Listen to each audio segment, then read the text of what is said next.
Hello, hello. Okay, yeah. All right. Let me just do this. Yeah. If you're asking why are you doing a just chatting stream? Uh, I was kind of bored, and I'm not really into playing games right now. Are we chatting now? Yeah. I'm not really into playing right now. I don't really feel like it. I'm probably gonna play like tomorrow though, if I can. I probably can. Yeah. I'm sure of it. But yeah, wait, let me just change my scene. Stay by the Che- Cherry's good. Cherry's guy 32. Welcome to the stream. Okay. Stream. Yeah, let's not press the wrong button now. Stream. Chat. There we go. Where's my avatar? What the? Oh, it's loading. Oh, there we go. Okay, well, it's on. There's no voice isolation. There we go. Oh yeah. Well, tomorrow I got online classes, which is great. Okay, I think I should find a song first. I don't know why I added S on it, but the original name is supposed to be just a cheap copy of Cherry Guy. Cherry Guy. Cherry Guy from JoJo. Oh. Oh. Oh, I just realized that.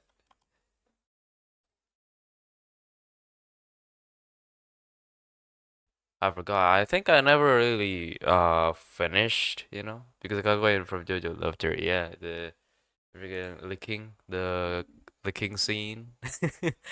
I think I've only watched I I didn't really watch whole the I didn't really watch all of JoJo, if I would say, yeah. Back then it was in Netflix, but I didn't really have a Netflix subscription. Most of my JoJo knowledge came from watching clips.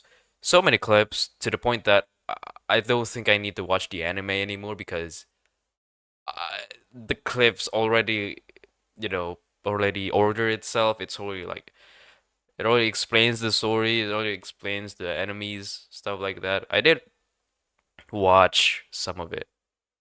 You can watch it on Muse. Oh yeah. Wait, when did it come to Muse? Muse. Is it in Muse Asia? Asia? Is it Asia? JoJo. It came. When did it come? Okay, Bell Tendency. Let me see. 4 years ago. So that's like 2022. Indonesia too, because they're from Indonesia. Yeah, yeah. But I do prefer English because usually in Indonesia it just sounds kind of odd. So I just prefer to use English subtitles. Yeah, I didn't know it was on was it how do I pronounce it? Muse? Muse? Muse Asia? Yeah, I didn't really know it was on Muse Asia. It only came up to me in this channel. I think it was about a year or 2 years ago, even though it was uploaded 4 years ago. Yeah, I think the only real episode I watched was the Darby episode, the one with the games. The second cut. Wait, no, second brother. Yeah. Wait, were they brothers? Well, I forgot. Oh my God, I sound like a LARPer right now. But yeah, that was the only episode that I actually watched. The gaming ones, the gaming Darby thing episode.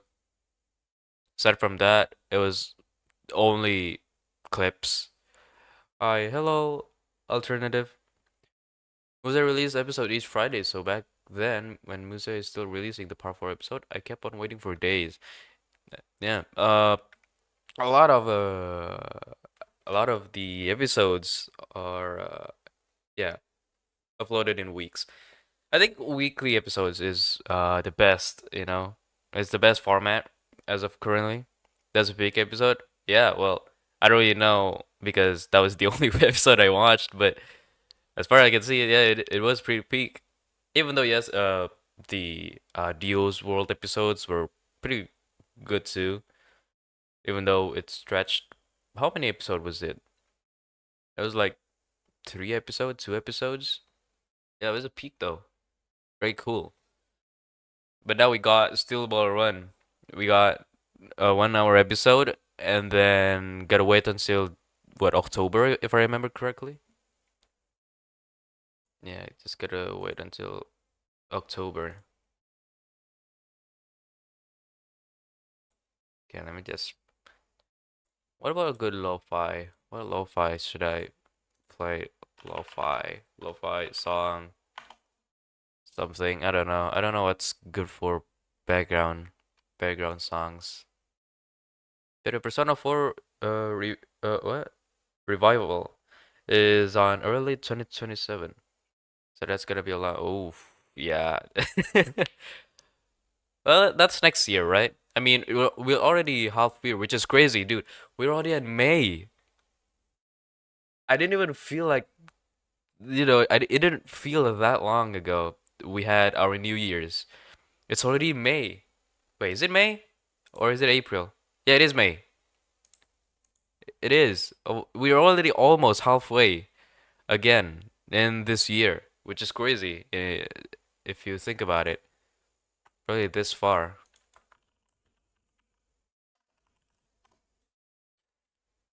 Let's see. Okay, there you go.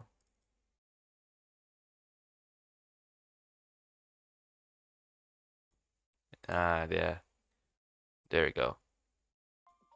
There you go. Some lo-fi because why not? It'd be boring if there was no music. Let me close that. I only remember people calling it Rewind, so I forgot the official name was Revival. Yeah. Well, people do that, especially with it always beginning with R, right? Persona 6 will be even later. Yeah. I mean, Persona 4 Rewind Revival is already gonna be a long time, which is next year, and it was announced like last year, right, or 2 years ago. I think it was like in the Xbox.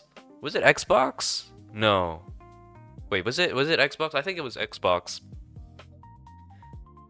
I think it was Xbox trailers, and then Persona 4 Revival only got like 5 seconds, 10 seconds of screen time, and then they ended it. GTA 6 before Persona 6. I'm betting on it. That's if GTA 6 isn't delayed. I wonder how much GTA 6 would cost. Probably cost like a lot. Probably like $100 or something. I hope not. They probably already uh they probably already have a price. I hope it's not too high. They know that the game will sell a lot. If the game is too expensive, they're just cashing in too much at that point. No, I think they won't really take too much. And then there's Loki, a pirate version of it a week after. Well, that is if they don't use Denuvo, because Denuvo is a hell for pirates. There is what is it called again? To bypass Denuvo, it was called. Wait, what did I forgot? Wait, let me see. Dodi Repacks. It was called something, but it was dangerous. Yeah, I remember it was dangerous, and you should never use it. Uh, Denuvo bypass. Hypervisor, yeah, hypervisor. Never use hypervisor, by the way. That's dangerous. I've seen it do bad stuff on people's computers.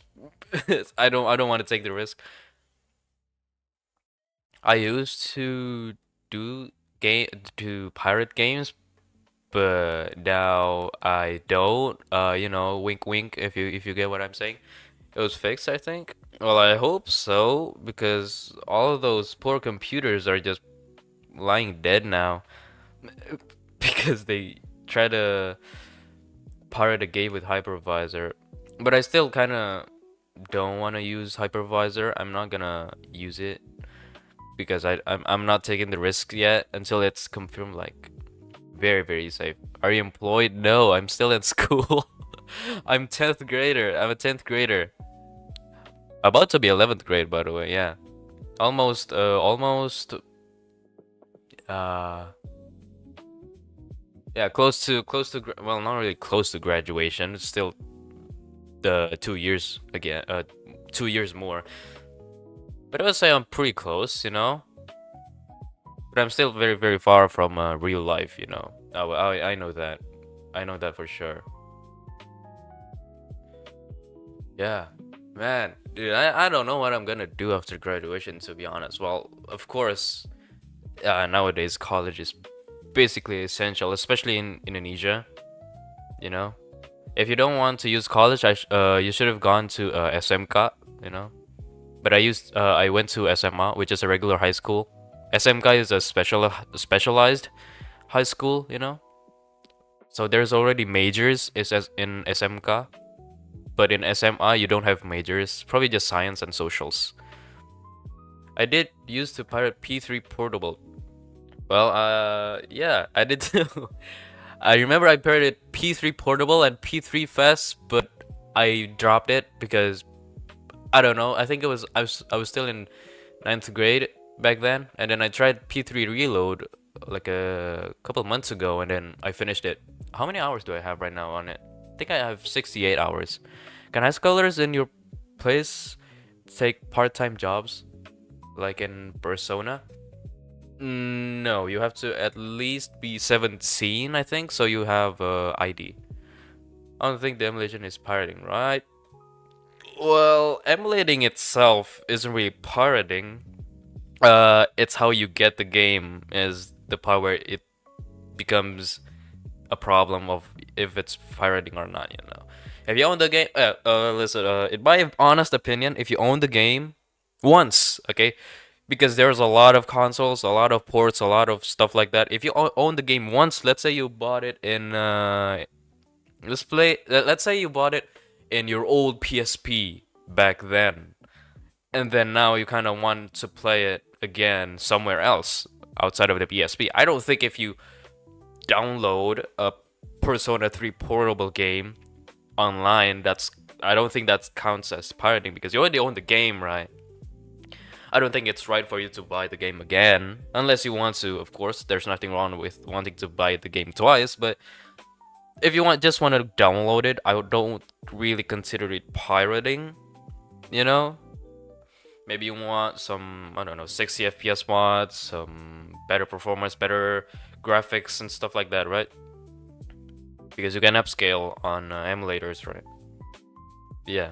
In my honest opinion, if you already own the game, I don't think you should buy it twice, because that's kind of scummy from the company's what is it called? A company's decision.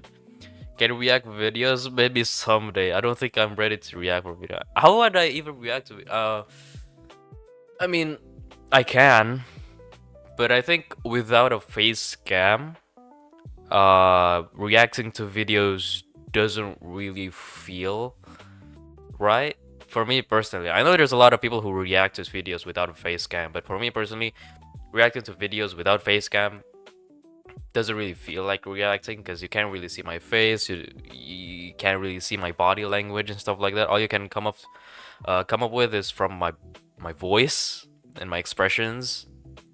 Well, not only expressions, but my voice expressions. So yeah, basically just my voice, right? Maybe I scream, maybe I laugh, maybe I don't know, maybe I cry, maybe. I don't know why I would cry watching a video. Yeah. But I don't think I would react to videos yet. Maybe after I do a face reveal. And by the way, a face reveal is coming up. I think I'm just gonna do a face reveal on my birthday. I'm not gonna wait for a subscriber goal because it's only gonna be taking way too long. Have you already kind of done a face reveal? I did. I did a face reveal. I think it was in the benchmark video. I have my face completely out on a on the screen. It was on the benchmark video. I think it was a year ago. Yeah, it was a year ago. But I haven't really been confident enough to show my face again, especially because my school rules. Well, you know, here in Southeast Asia, right? School rules. We have to have very short hair, very short, by the way. 1 centimeters on the sides and 2 centimeters on the top. Yeah, pretty short. Not as short. Well, it is as short as like military in here, military school, semi-military, of course, not military school, semi-military schools in here, which is odd because I'm going to a normal high school, but they apply the semi-military rules here, so I'm not really getting it why they do that, why they don't just put the hair rules on. Oh, your hair can't exceed eyebrows, ears, and the back collar. Usually it's just like that, but in here it's numbered and you have to be basically bald. Yeah, this is pretty much almost bald. You're pretty close to being bald here. But I always ask for a buzz cut so I don't look weird, because if I follow the rules, it's basically ugly. It's so ugly, man, if I follow the rules. That's why I just ask for buzz cuts. Sounds like BS, yeah, it does. For me too. A lot of the guys in school, because this only applies for guys, right? For guys, the school has to for the guys in the school, it has to be that exact number, and then for the girls aren't allowed to use makeup. It's been, well, you know, problem is the girls, well, makeup is applied, but the hair just keeps growing, and the girls can save money by not using makeup, but the guys have to waste money by cutting hair. So I don't know, man. I don't know how to feel about it. Just imagine the post high school glow up though. Oh yeah, dude. Dude, imagine all the guys. Dude, all the guys in my school are probably gonna have an insane glow up, dude. After they graduate high school, dude, they're gonna grow their hair. They're gonna freaking style it. Dude, that's gonna be crazy. A crazy glow up for everyone. I did look at a lot of the people, you know. Right, so I stumbled upon your Tomodachi live stream. Please play it again sometime. I'm probably gonna play it again. I just made Maki. I tried making Maki back then, but it crashed. But I did make Maki. I did make it, but outside of the stream. It's on the island now, but I haven't really played it again. I'm probably gonna play it again sometime soon.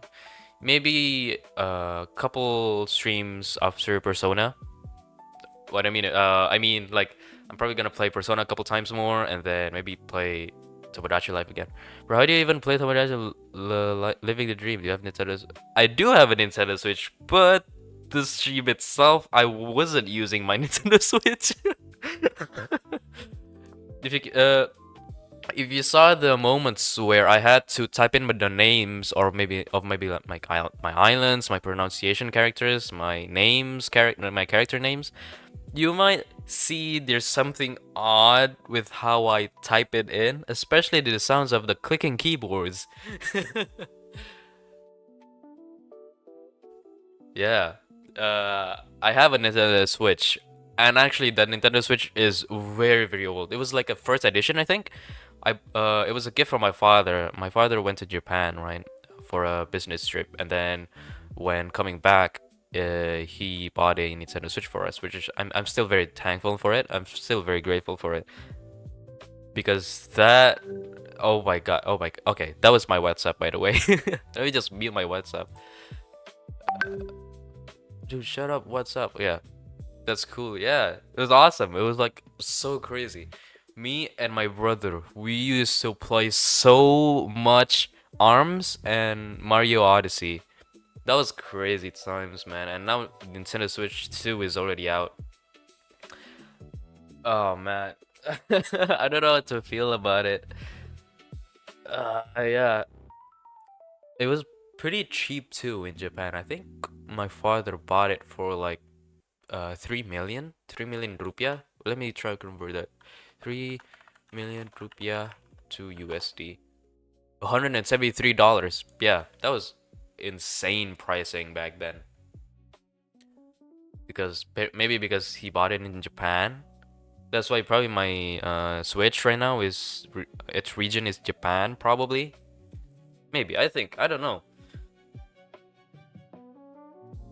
But yeah, it's a first edition, which is crazy to think. Did you play Smash? Yeah, I do. I have Smash. I remember I used to. I remember I cried playing Smash against my brother because I kept losing. I was getting my I was getting my ass served to myself. I play. We had a cat called Scott. Even though Pikachu is a cat, but I used to play Pikachu because Pikachu looked like the cat that I own, looked like Scott. And then I cried because Pikachu was being absolutely wrecked by, I think it was Ridley. Yeah, my brother was playing Ridley and just kept dragging Pikachu across the floor, across the battlefield. I cried my eyes out, my balls out when that happened. I still remember it. That was, I think, before COVID. Yeah. Good times, man. I miss those times because now I haven't really talked to my brother that much anymore. Have you ever had the urge to suddenly learn the very fundamentals of the fighting game you're playing? Nah. I was just mashing buttons at that point. I was like, what? Probably 10, maybe? Wait, how old am I? I'm 16 now. Before COVID, that means around 2018. Was it? I don't think it was 2018. 2019 maybe, but very very early.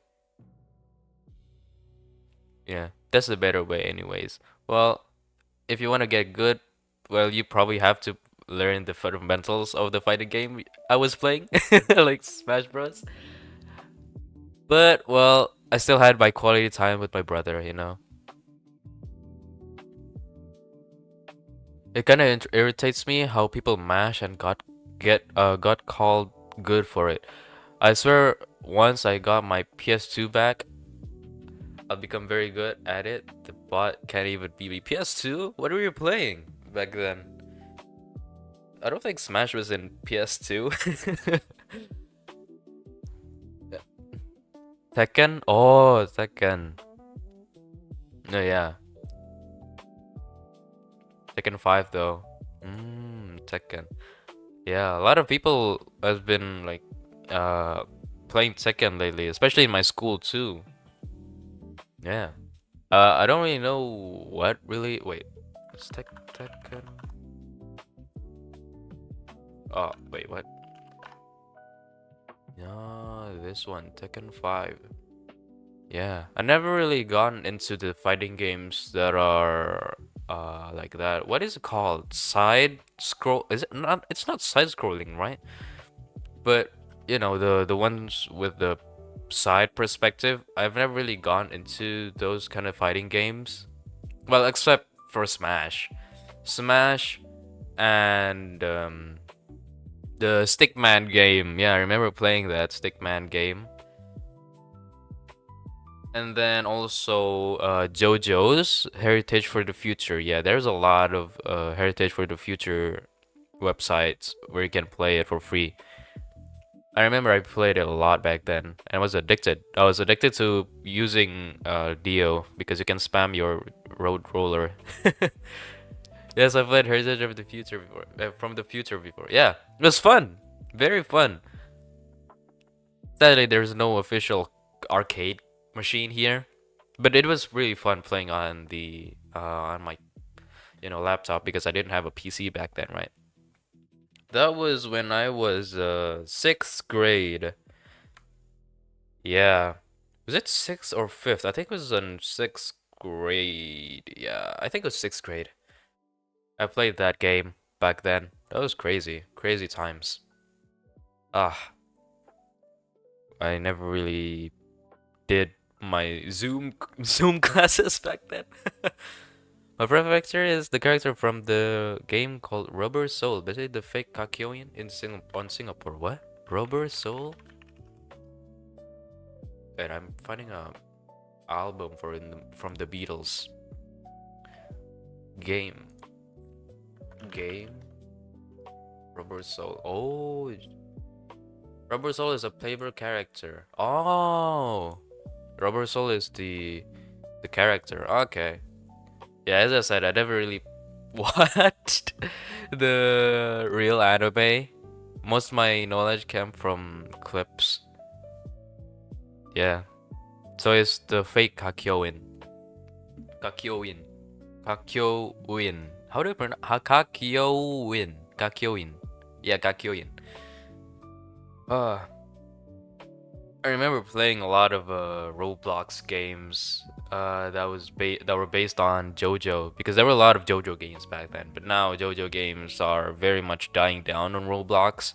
And I don't really play Roblox that much anymore. I'm not the type to play online games nowadays. I like single player games that are story based and story heavy. You know, if you see my channel now, the only time I play games now is when I either stream or play with my friends. On my free times, I don't play games anymore because I'm confused. I can't decide what game to play. It's just so hard. I can't decide what game to play. So yeah, I only play games during streams now. Is this Aria of the Soul? I think it is.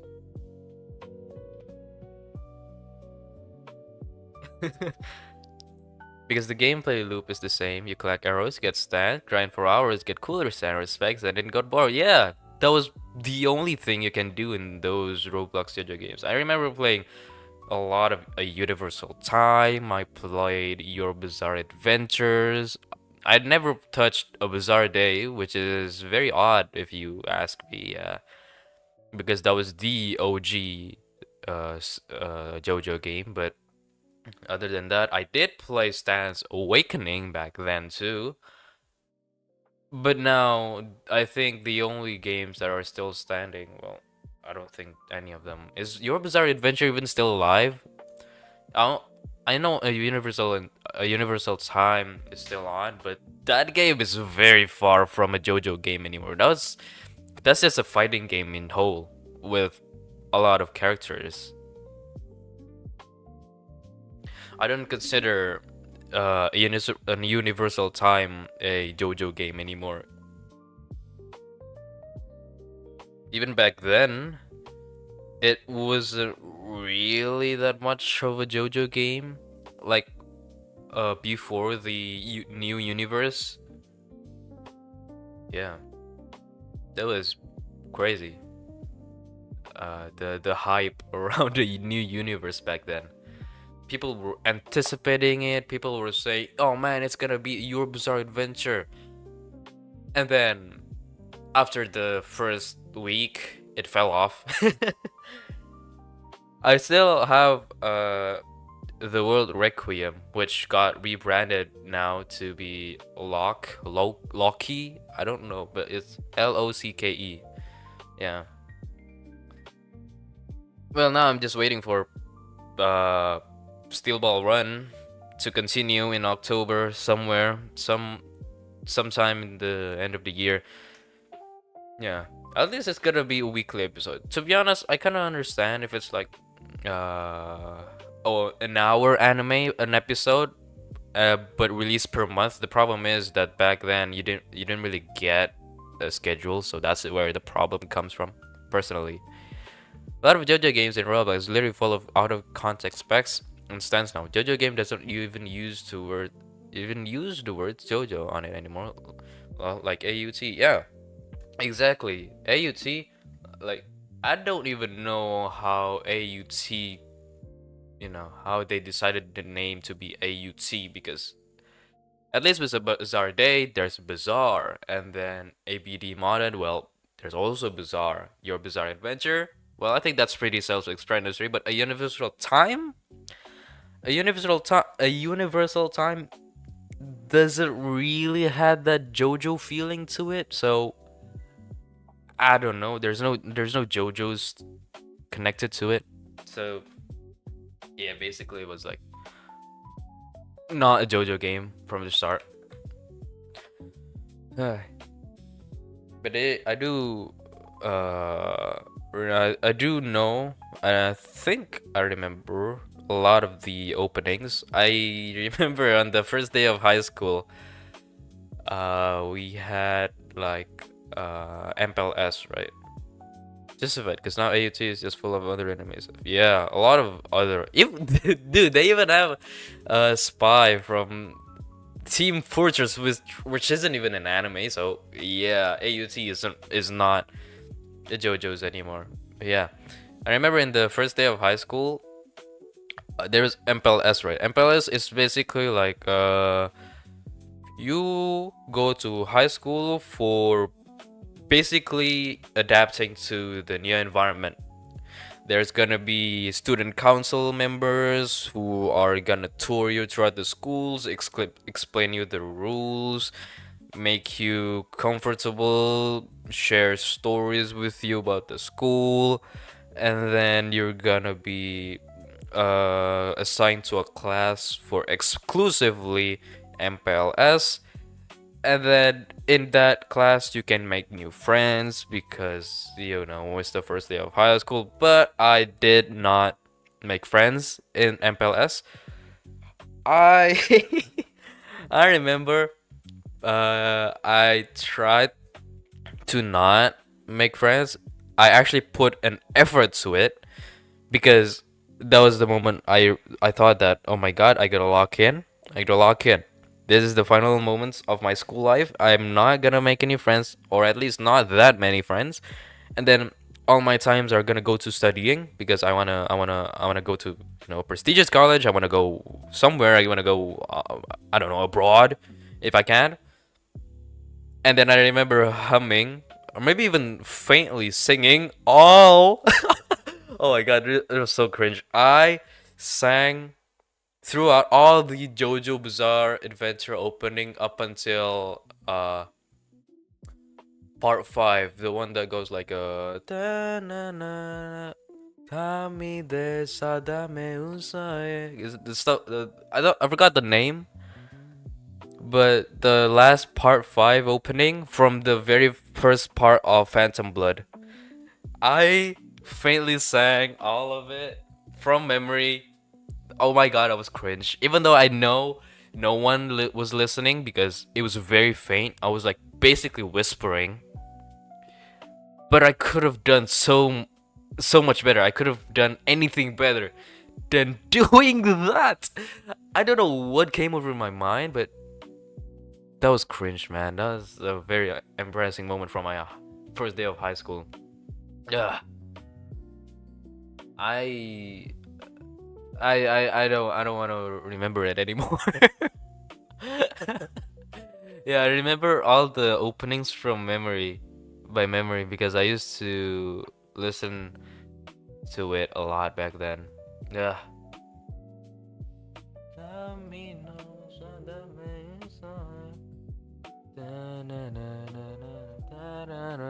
Gangsta. Know that one? Yeah. I was singing up until that part because I didn't really watch part 6. I think my interest in JoJo died down because of the delay between well, not delay, but the space between part 5 and part 6. I was basically not interested anymore up until now when Steel Ball Run came in. Yeah.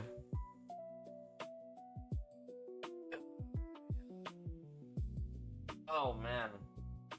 Crazy, crazy times back then. Even though it's only like, damn, it's almost a year ago, huh? It's almost a year ago that I went to my high school. Oh my god, dude. Oh. Chat didn't work? Wait, is chat not working? I think it's working.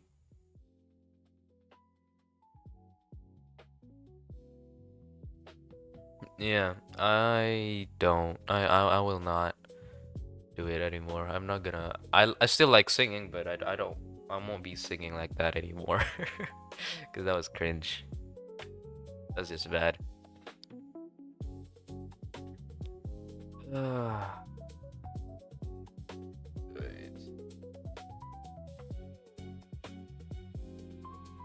you still watch anime?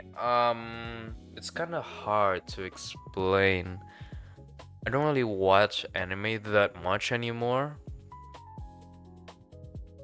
Even I don't know why. I remember back then I used to watch. Okay, you can hate me for this, but I used to watch a lot of isekai. A lot, yeah, a lot of isekai.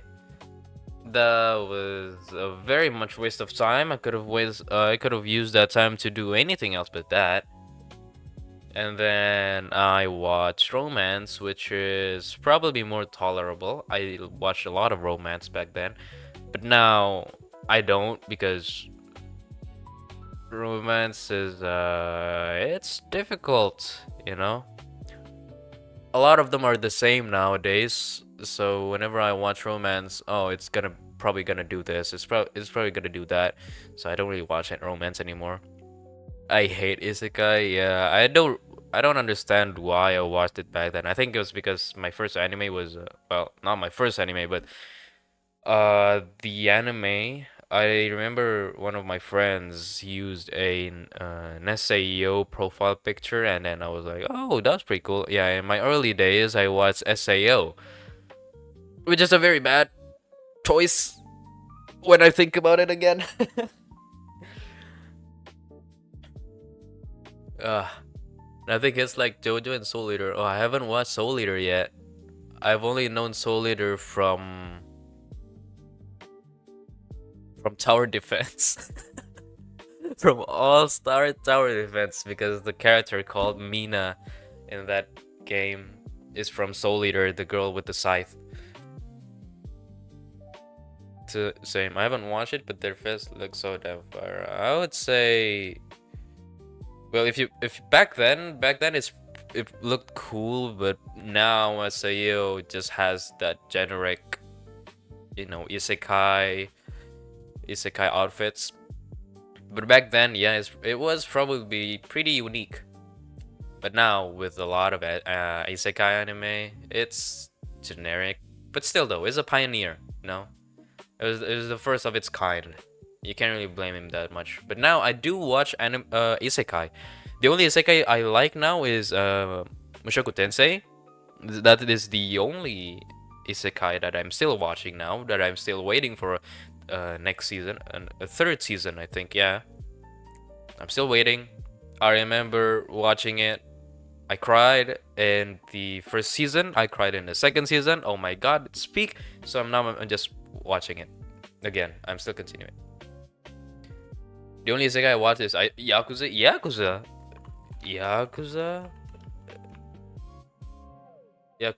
Reincarnation. Oh. Oh, it's still a manga. Oh yeah. I think this is my first time seeing this. Oh, no? Not Yakuza Reincarnation? Yakuza Kiwami?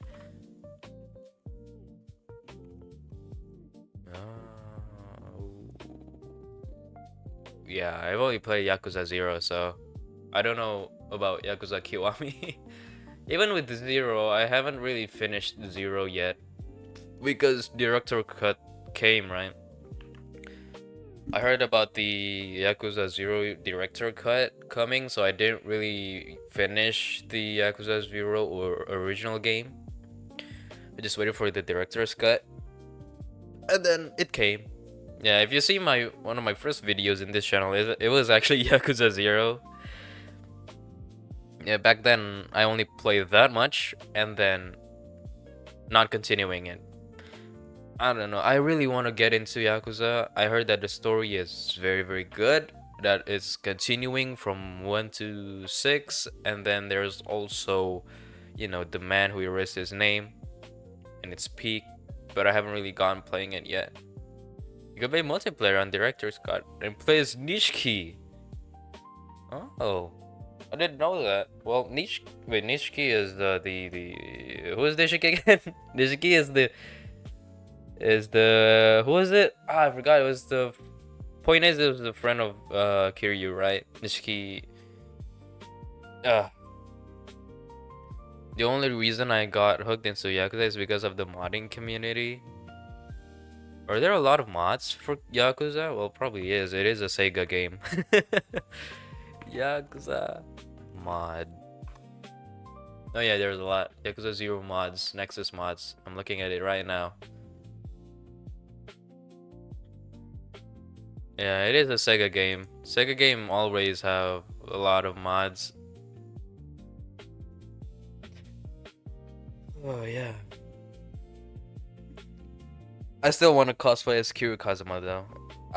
It's actually one in my bucket list to cosplay as Kiryu Kazuma, so I really want to do that. I really want to cosplay him. That'd be pretty cool, you know, to cosplay him. But I don't have a red.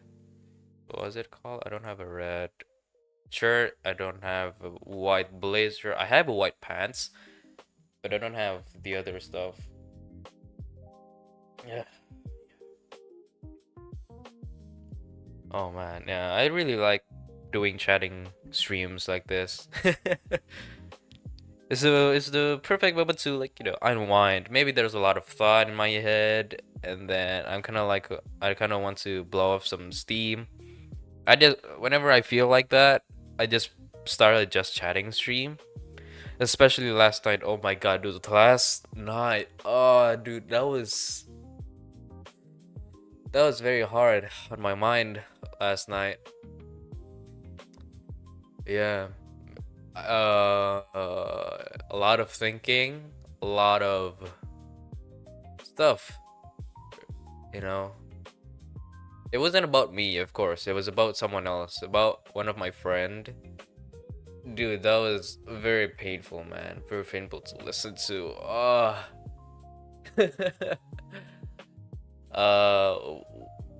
I think it'll be fine as long as I don't mention names or yeah, stuff like that. But one of my friends is going through a rough time, you know? He's going through a rough time, a rough moment, you know. He was having conflicts with his girlfriend, and he called her, I mean, sorry about that. Yeah, he called her on a Discord call. It was 4 people in the call, including me. One of them was the one who was having that trouble, right? We were listening to his call because we asked him to call her right now in front of us. We want to see how she actually like reacts to the stuff because the girlfriend got caught basically doing very bad stuff, like, you know, something that I really hate: drinking, vaping, smoking. I don't want to get into that because I'm probably going to rant about it for so long because I hate those acts. I hate vaping, vapors, smokers, drinkers. I hate them. So I'm not gonna get into that. But basically, his girlfriend got caught doing that. You know, and then my friend, who is her boyfriend, got angry, right? What does heroin taste like? I don't know. I don't want to. What I want is a heroin in my story. I want to find my heroin. I don't want the heroin drugs. I want to find the heroin that is a person. You know what I'm saying? Okay, heroin. The female version of a hero. You know, the you get what I'm saying? Okay, but basically, yeah. She got caught doing that, and then my boyfriend. No, my boyfriend. No, not my boyfriend. Her boyfriend, which is my friend, got mad at it, right? And then the problem is, his girlfriend decided to break up with him, right? He's your hearing. No, no, no, no, no. No, that was a typo. Okay, something just slipped on my mind. Okay, I don't know what. The point is, the girlfriend asked to break up with my friend, which is her boyfriend. And then after that, my friend got into the call. He spoke his heart out. We asked him to call her, right? Well, not really.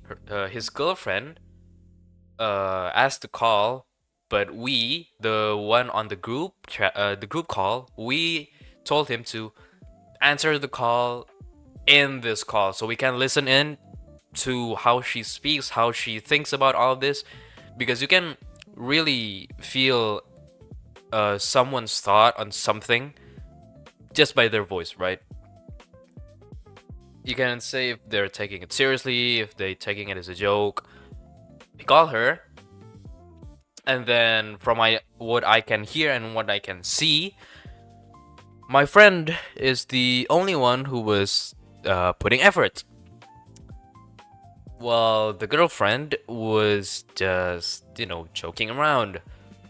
She was not taking it seriously. My friend would seriously ask, okay, with quotes, okay, I'm gonna quote, "Are we really gonna end this? Are you sure you wanna end all of this?" The girlfriend at first will say, "Yes, I am sure." We are not. My friend will also accidentally call her sayang. Sayang is basically like darling in English. But then he corrected himself with quote, "Oh yeah, we're not dating anymore. I don't think we should call each other darling, but there's a chance for us to get back together again, right?" And then the girlfriend kept on standing her ground, which is good. Okay, I will say that standing her ground is good, especially in a relationship, because all that matters in a relationship is a proper communication, right? Standing her ground, saying no. That's correct. That's true. That's good. Even though, yes, I am sad for my friend, especially because he was technically in the right for scolding his girlfriend, being, doing bad stuff. It's still it's still good that his girlfriend was standing her ground. She was sure to break up with him. The problem is, as my friend kept pressing, the girlfriend started to be unsure. She started to answer with, "I don't know, it's up to you," which is the problem. That pissed me off so much listening to it. Even my friends who was on the call, we were all pissed. Like, dude, make up your mind. If you want to break up, break up. If you don't, you don't. Just make your mind. Don't play with my friend's heart like that. That's messed up. He's my friend. You don't just get to do that. Don't don't do stupid stuff like that. Okay? Make your decision and make it clear. Don't make it ambiguous. If you still want to think about it, just say you want to think about it. Don't say I don't know, okay? So it's just frustrating listening to it. Oh my god, dude. That pissed me off so much listening to it. Especially when she keeps on mocking him, making fun of him, and insulting him. Like, like, in here we have like a song that goes like 1, 2, 3 sayang semuanya, right?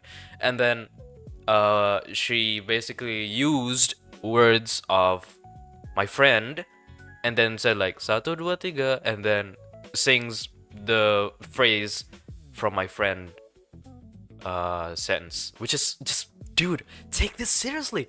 We're not joking around. Just take this seriously. That's freaked up. Yes, it is. Dude, you don't know how pissed I was listening to the call. Was this in high school? Yeah, it is. It was in high school. It was like last night. Yeah, it was last night. In a call. Dude, dude, dude, you don't know how mad I was listening to it. Oh. My friend deserved better, man. Especially, he said that, look, they were in a relationship for close to a year, okay?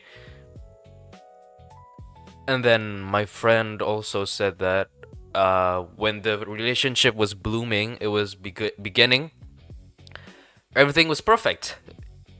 She loved him, he loved her, everything was good. But as time passed, it felt more like not balanced. Like he was the only one putting it serious on the relationship.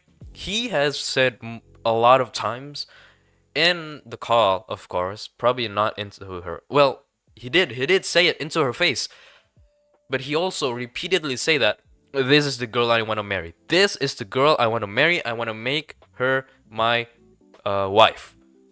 That's serious commitment, right? That's good commitment too. He was serious about it.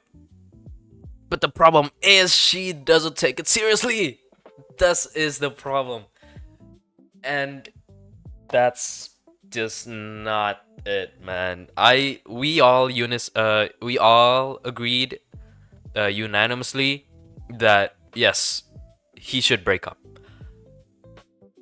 Yes, we did agree on that. And he also thought over it again. It took a lot of thinking for him to, actually admit that there's something wrong with this relationship, because he himself said that his girlfriend would hurt him more than fix him, like care for him. Like, even he said that, because when someone says that, that's obviously clear that there's something wrong with the relationship, right? Maybe it's for the best at the end. Yeah, it is. It is for the best, because if his reason for wanting to stay is because I've spent a lot of time, a lot of money.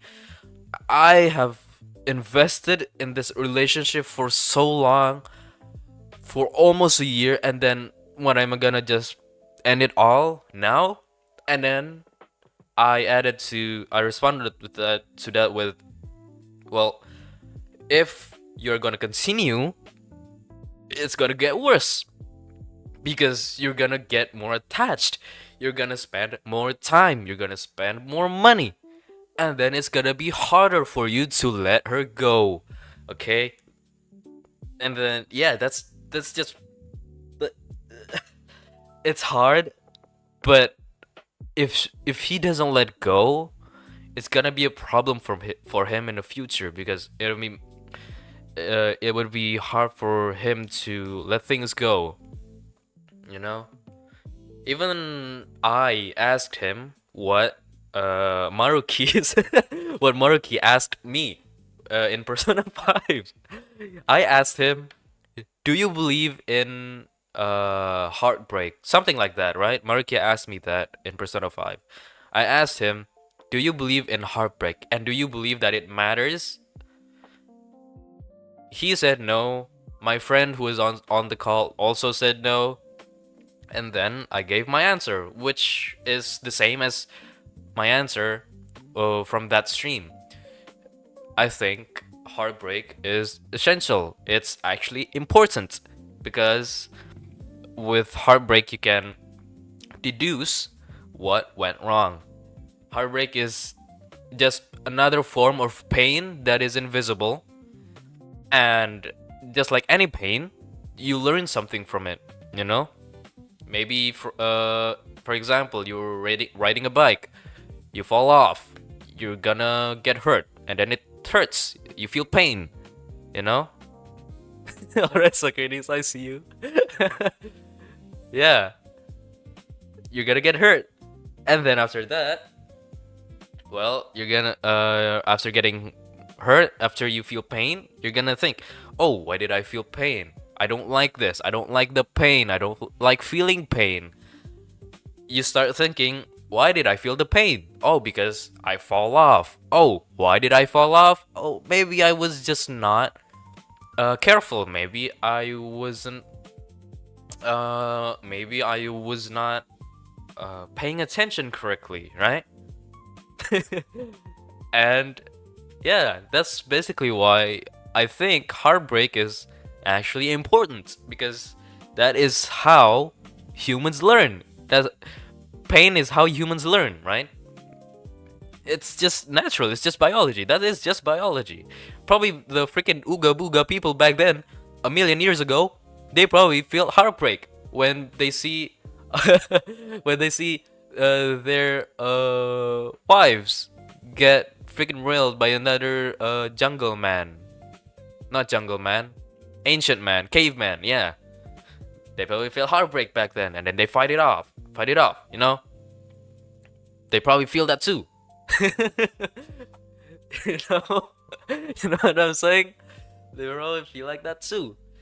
So yeah, even okay, this is gonna sound cringe, but uh basically I also answer that he was like really insistent that he doesn't want to let her go up until I said that uh with quotes, okay, because I don't want to sound cringe here, but yes, I did say it. You might have found your once in a lifetime, but maybe if you look past her, you're gonna find your once in a timeline. End quote. Yeah. It might sound cringe, but I think if he just doesn't let go, it's just gonna be a bigger problem, you know? That's my point of view, at least. Because from what I see, it's just painful. It's painful to even listen to it. It's just painful to even look at it. Agadine rating? Who is Agadine? Agadine?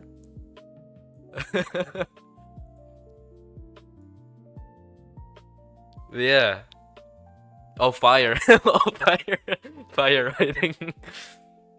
Yeah, that was basically the part where he got convinced that maybe it was just for the best for him to end it all with. Not end it all, what I mean is to end his relationship with her. And yeah, I don't really know if he's gonna go through with it. I hope he does. But yeah, I hope he does. And I hope he can, you know, find peace, find happiness without her. Because from what I can hear, she's basically like a drug to him. He said that, oh, I always think about her 24/7. I always think about her. Anything I do, anywhere I go, any time of the day, I always want to chat her. And yeah, it sounds like addiction. It just sounds like a drug. So yeah, we all agreed for him to break up. But then again, the choice to break up is still in his hands. We can only give help. We can only give advice. We can't convince him to completely break up 100%. You know, it's still up on his choice. You know, this is exactly why, for me personally, I don't want to get into a relationship young. Even though high school is where people say is the ideal time to start a relationship, stuff like that, to try out relationship. But as you know, with my history of relationships, well, I can't really say plural. I only have once, and even then, it was a situationship. But I don't believe in situationships. Okay, situationships is a lie. Okay, situationship does not exist. There's only two statuses: not dating and dating. Okay, there's no situationships in the middles. That is a myth. Situationships are a myth, okay? Please, please don't say that you're in situationships, okay? Just say that you're dating or not, okay? Don't say that you're in the middle, because it does not exist. Okay, there's no middle ground for, you know, dates and not. Okay, put your commitment to it. If not, you are the same as, you're the same as my friend's ex. you know, can't make up their choices because you want to be dating, but you also don't want to be dating. Okay, make up your mind and stay with it. Okay, even back then, I don't believe I was in a situationship. We were basically dating. We were going outside together. We were close. Again, ever since 8th grade, I was an early bloomer. Okay, that was probably personal information or something like that. You guys probably didn't have to know, but I was an early bloomer, and I think that made my mind clearer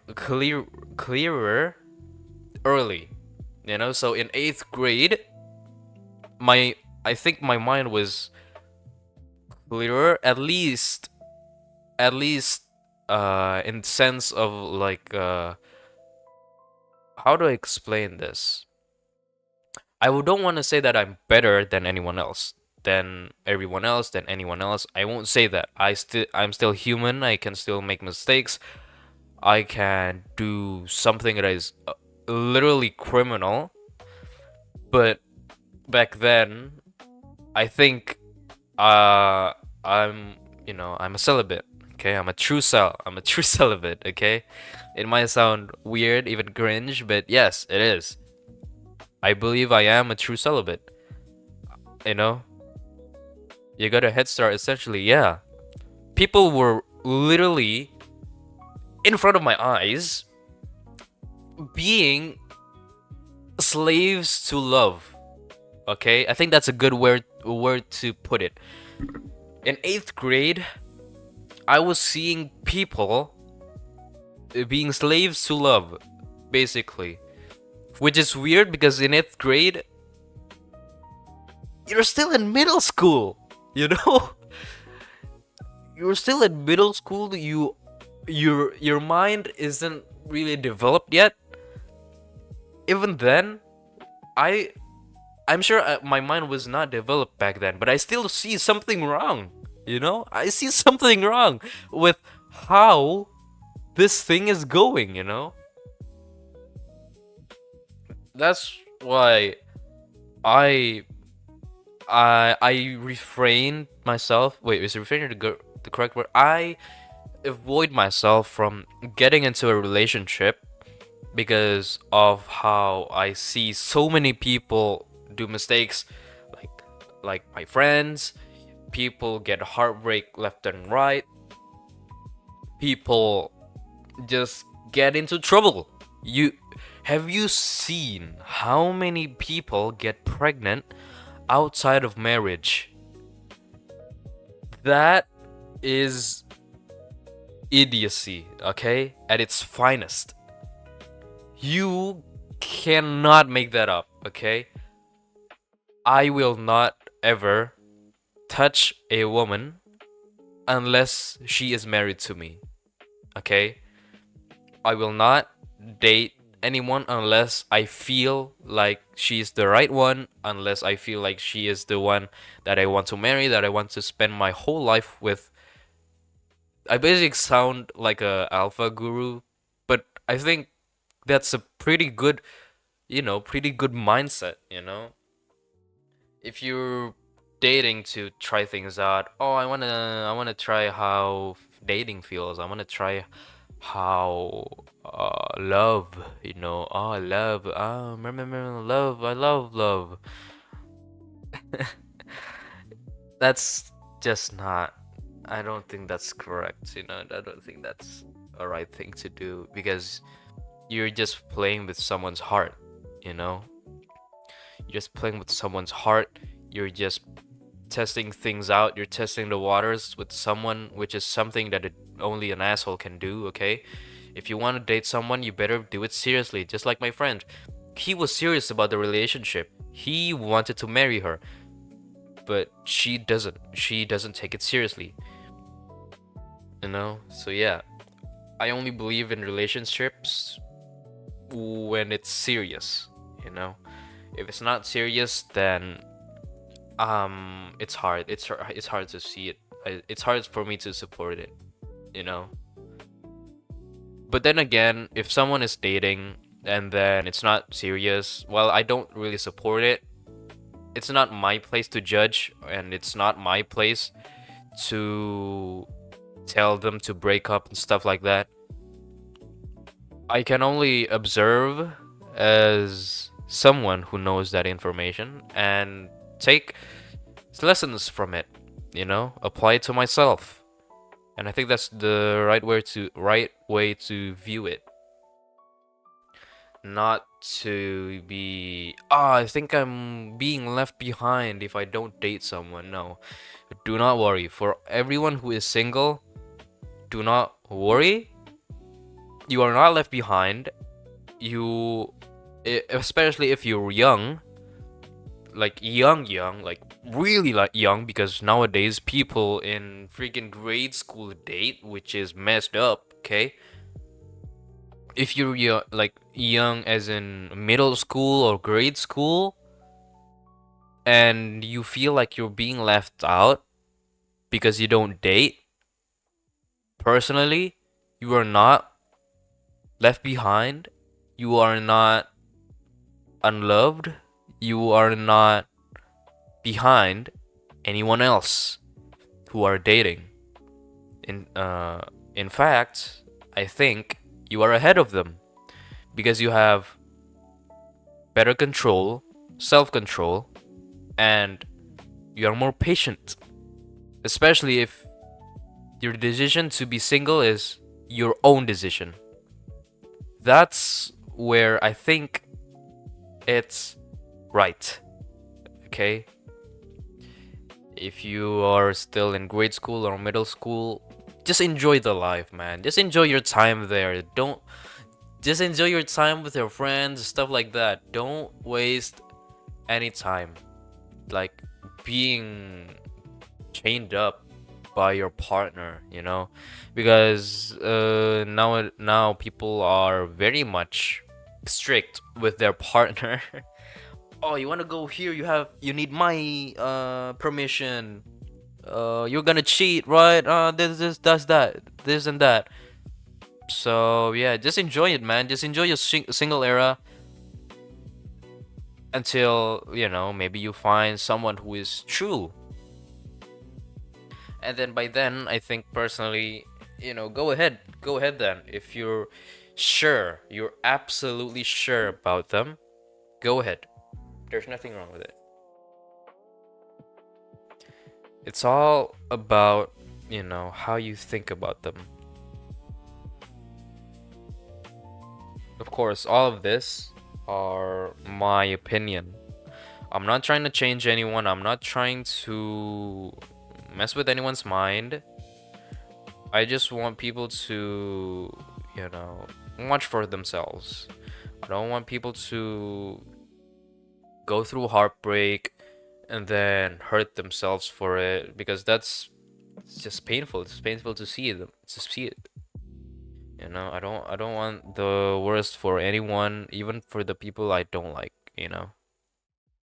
Thanks, Maruki. Yeah, anytime. You can come anytime to me for advice like that.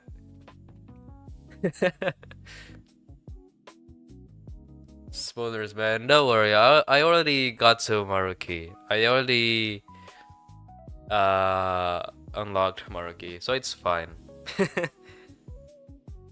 As long as it's not too, you know, too long, too much of a spoiler. But yeah, let's just not talk about this anymore, because I can yap on so much about relationships and stuff like that, because I just have so many opinions of it. So yeah, I'm probably not to speak about relationships because I myself have only been in one, and that's it, you know. And that one relationship only lasted like about 6 months. Yeah, let's just move on.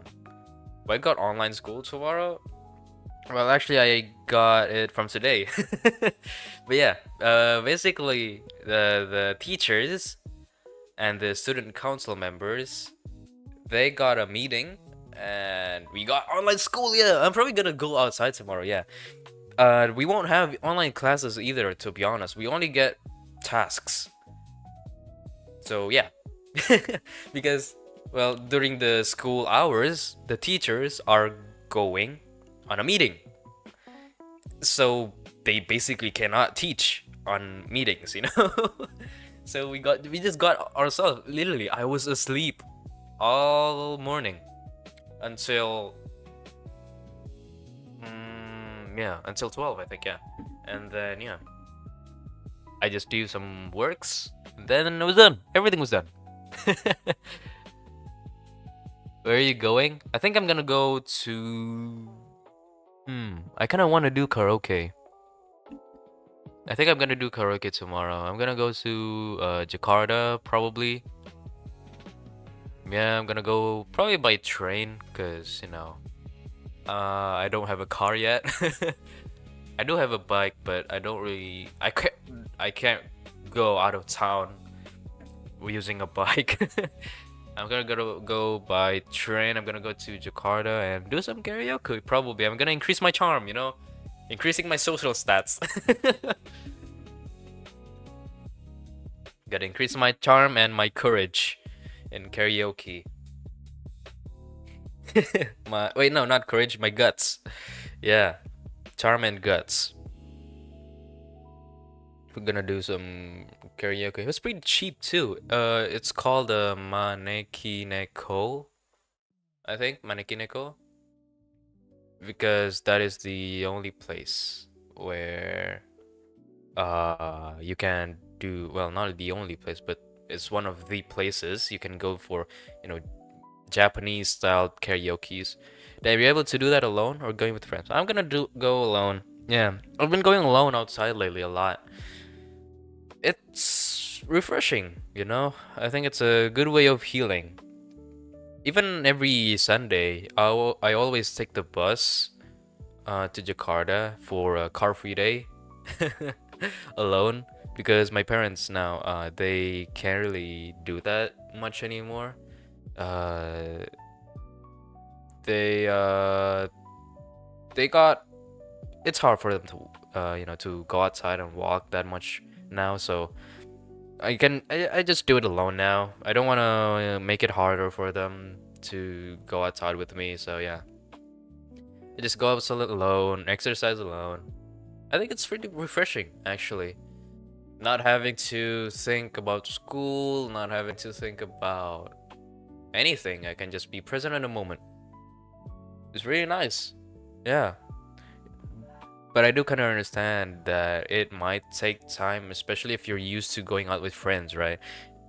Back then, I was also used to going out with friends, but lately, I think, around August of last year, I start to wanting to go outside alone more.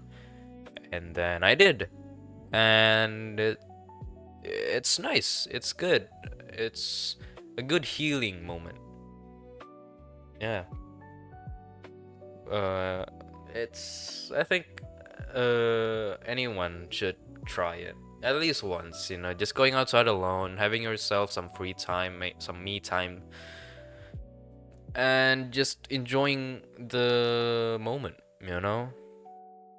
Not having to worry. Oh, is my friend gonna come? Did my friend bring enough money? Stuff like that. Yeah, it's nice. You should try it sometimes. If of course if you want to or if you can.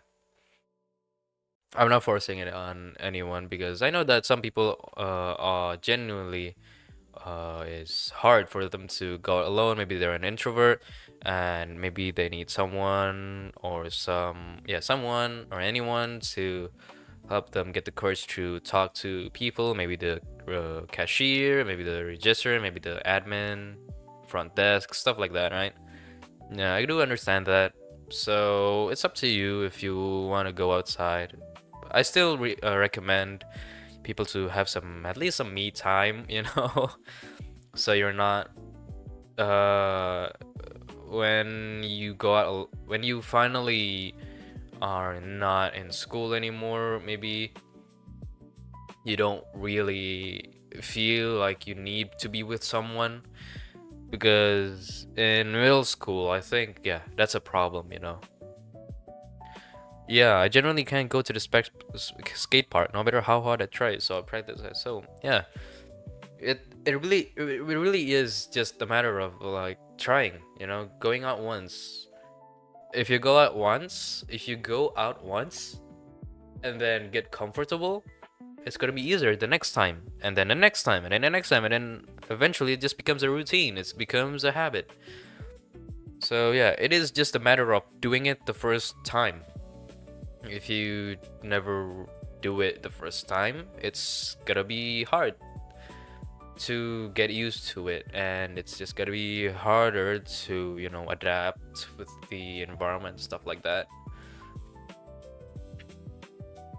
I recommend people to at least have one me time, you know, go out for once.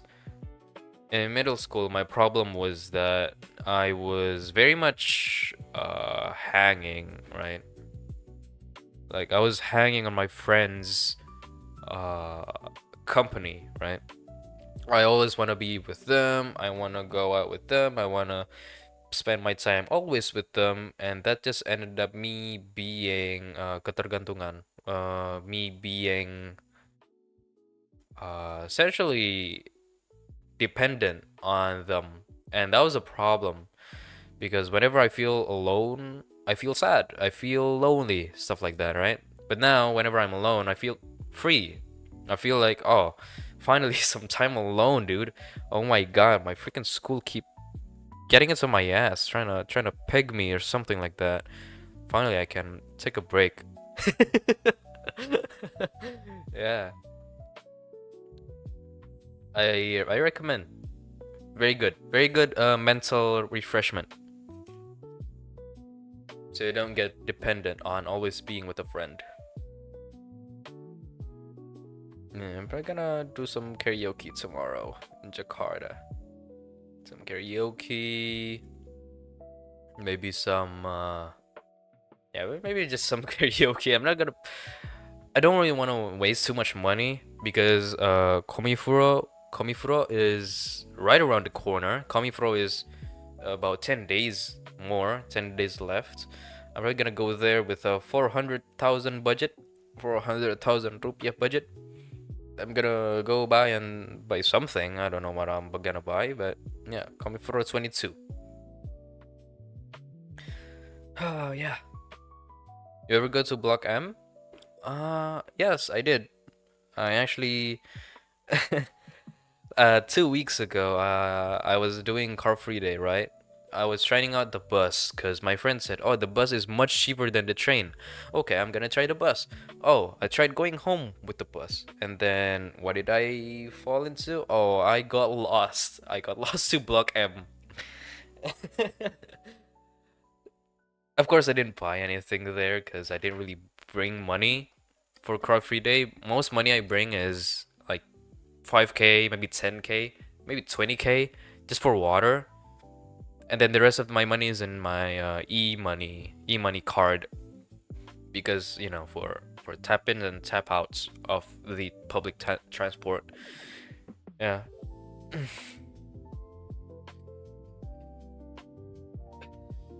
Getting lost sounds oddly fun. I mean, I don't know. If you know how to navigate back, it is pretty fun because while you're lost, you can spend some time in a place you are lost in, you know? But back then, I didn't really know what to do in block camp because I didn't bring money, right? If I bring money, I'm probably gonna buy something. I'm probably gonna go buy food. I'm probably gonna buy some breakfast there. I probably ate breakfast in block camp if I bought some money, but I didn't. So I just try to go back home. Yeah. It's fun as long as you don't get even lost, got more lost. Because back then, I tried to go back home, but then I actually got into the bus that was going to Bogor, and then oh my god, I messed up. I gotta leave. Yeah, you just have to know to navigate if you actually like, get lost and feel like it's fun. I was panicking back then. Oh no, I'm gonna get home. It's, it's gonna be hard. I wanna get home. Not right now. My legs are freaking dying after jogging and running for an hour. So I just wanna go home. I wanna sleep. I wanna take a shower. It's all sticky. It's all sweaty. I don't wanna do this anymore. Yeah, as long as you know how to navigate back home, you're fine. Yeah. Man, I'm probably gonna go again next Sunday. Don't know where I'll go though. I don't really want to jog. I'm probably just gonna take my steps in. My friend sometimes goes out to Jakarta at like 1 a.m. with a motorcycle for shit and giggles sometimes. Good for him. As long as he doesn't get robbed. Hello, Weird Core. Welcome to the stream. Yeah, because I remember my senior what's it called? Senior classmate? Not senior classmate, senior student in my school. He was going out with a motorcycle too, right? Not 1 a.m., but I think it was like around 10 p.m., like 12 a.m. And then, you know what happened to him? He got Chagat. What is Chagat? He got surrounded by people, right? One of them was literally carrying a machete, he said. One of them was carrying a machete and then talking to him like, give me your bike, give me your bike, give me your keys. And of course, he let go. Because like, hey dude, I love my bike, but I love my life more. Okay, I'm not gonna lose my life over a bike. What? Yeah, exactly. Like, that's just why you just gotta be careful, especially if you're riding a motorbike, because when motorbikes are open, it's out in the open. You know, after that, I was pretty much scared to go outside with a motorbike alone, especially late at night. I still don't mind going it maybe in the morning, maybe in the afternoon, maybe even in the evening, but I'm not brave enough to go outside with a bike uh later than 9 p.m. Because dude, imagine being surrounded by people and then some of them were literally carrying machetes, like waving around, they're threatening you, give me your bike. And it was an NMAX too. Oh my dude, oh NMAX. How much does an NMAX cost? NMAX price. It costs 30 million. 30 million rupiah to USD. How much is that? 1,700. Yeah, 1,700 USD. Gone. Just like that. What? Yeah. Like, you lost basically some money. Not just some money, but an incredible amount of money. That's 30 million is basically someone's whole salary, right? You lost a whole month worth of salary because you decided to go outside on the motorbike alone very late at night. So yeah, if you want to go outside late at night, I'm not stopping you, but please be careful, okay? Please be careful and don't lose your bike, don't lose your vehicle, don't lose your life, especially, dude. You don't know when someone's bluffing or someone's serious. And I think it's just better to think that someone's serious.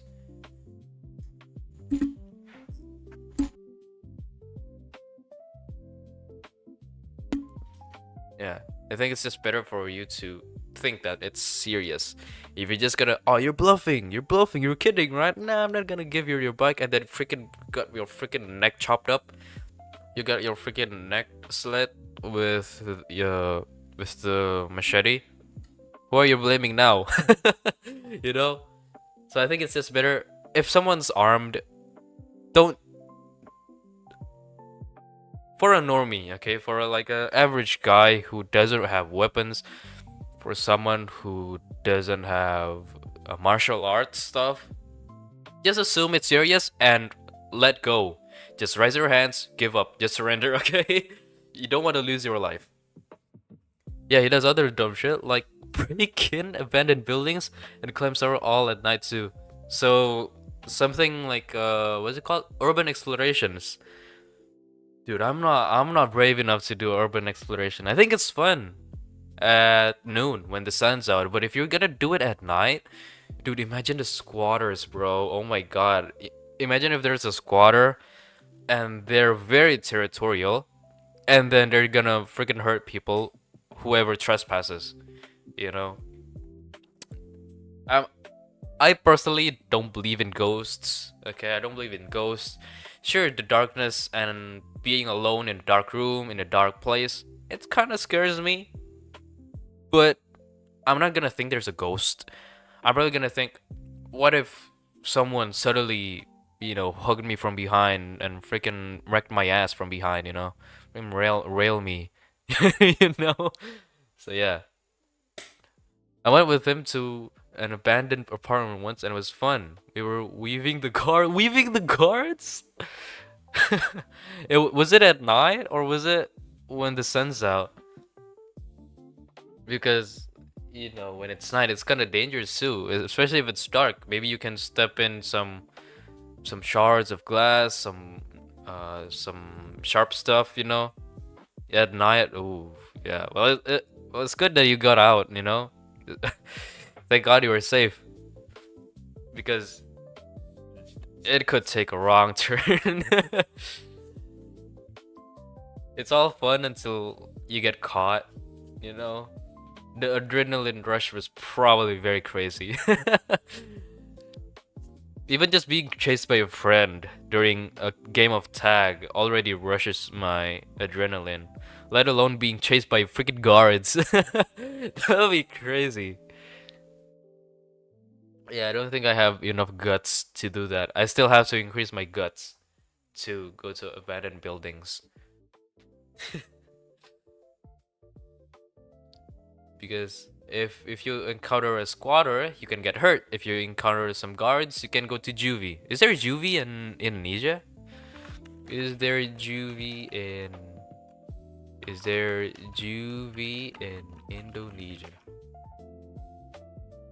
Yes. Oh, it does. Oh yeah, it does. We also tried breaking into Menara Saida with like a group of 5, but because there were guards around, we would just spent 2 hours circling it. Menara Saida? How? Menara Saida. Menara Saida. Where is that? Oh. Oh, terbengkalai sejak 2007. Oh, damn. It's been abandoned since 2007. Dude, that'd be crazy breaking into this place.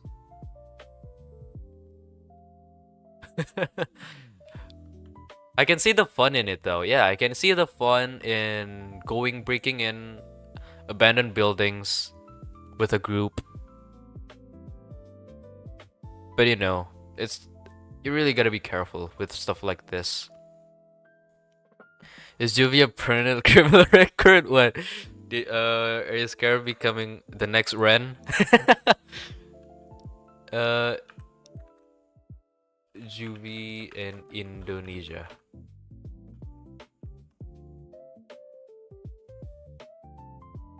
Peradilan anak.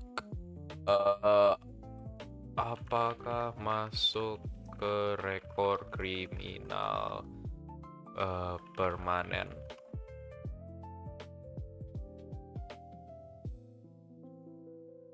And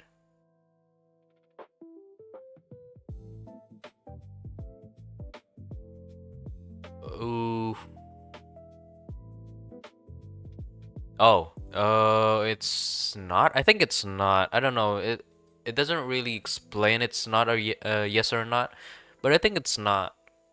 It's just something that you keep as a student or as a underage uh kid, underage person, and then it gets removed after you're an adult. I think. I don't know. Please don't take my word for this. I might go in jail for freaking spreading misinformation like this because there's stuff with the law, but I don't think it's permanent from what I read because that'll be really bad.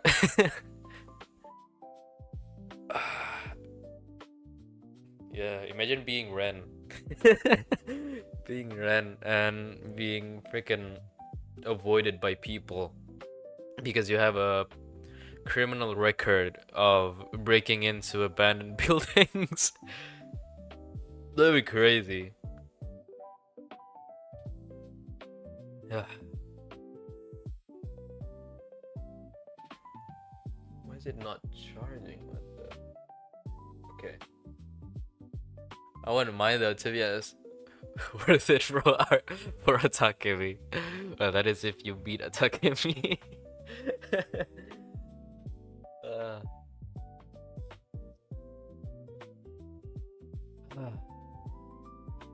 Takemi, oh my god, I miss Takemi, man. I wanna play Persona. I'm probably gonna play Persona tomorrow. Maybe I'm gonna go to Jakarta after Jum'ah, and then go back home like maybe 2 hours before. Wait, it takes 2 hours to get there, so Jum'ah stops. Jum'ah is over around 1, I think. So 1 takes 2 hours, so 3. I'm probably gonna do 2 hours on the karaoke. 2 hours, and then yeah, go back home after karaoke. I'm probably not gonna buy some food because food in malls is expensive, and I don't want to waste that much money yet. Because Komifuro is just around the corner. Yeah, no, no, thank you. And plus, I got a student discount because I have my student card. Yeah. Can't wait though. Oh my god. Can't wait for the day I reveal my face too. It's probably gonna feel so great revealing my face for me too. I don't know, man, but I don't know because if I try to wait for a subscriber goal for a face reveal, well, not really a face reveal, but more like a official starting point of using facecam for streams. Yeah. If I put a goal for that, it's it's hard because it's gonna take too long, and I have so many plans for so many type of content that I haven't really been able to do it because I'm stuck with this avatar. I'm not really doing not doing facial expressions, stuff like that. That's why back then I actually considered becoming a VTuber. I actually considered it, but you know what? Nah, I'm not gonna be a VTuber. I'm just gonna show my face. You know? It's just too expensive, man. Too expensive for modeling, for rigging and stuff. Yeah, I'm just gonna show my face.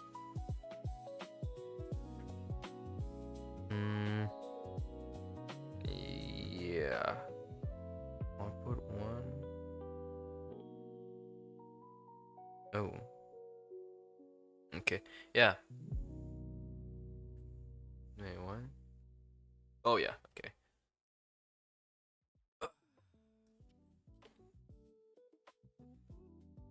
I'm probably gonna post like a little vlog for the birthday. Do the little special birthday vlog, you know, with my face fully out. I think I think the scariest part of showing my face is not really letting people know how I look, but more of a problem with me being scared of people who I already know, you know, people who I already know seeing my channel, you know. A car free day vlog might be fire. Maybe. Dude, there's so many vlogs I wanna do, but I'm not comfortable enough. Not yet. I can't technically. Well, you know, I think I'm gonna do a little vlog, a little short. I'm gonna upload tomorrow probably. Well, not tomorrow because I gotta edit it first, right? Probably gonna record them. I'm gonna record a little vlog of me going to Jakarta and doing the karaoke. Yeah, that'll be fun. Just a little thing, you know. I'm still gonna probably blur my face though. Yeah. Yeah. You could do so much because you like going out alone. Casey Neistat. Who is Casey Neistat? Casey Neistat. Neistat. Who is this? Adventure. Oh. Oh, going out.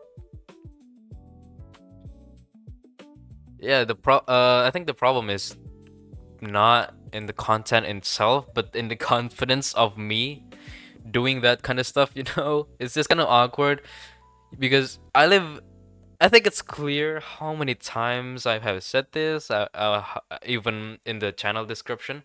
I am from Indonesia, right? And the problem is that people don't really speak English here. At least not a lot of people, especially not into a camera, into a phone.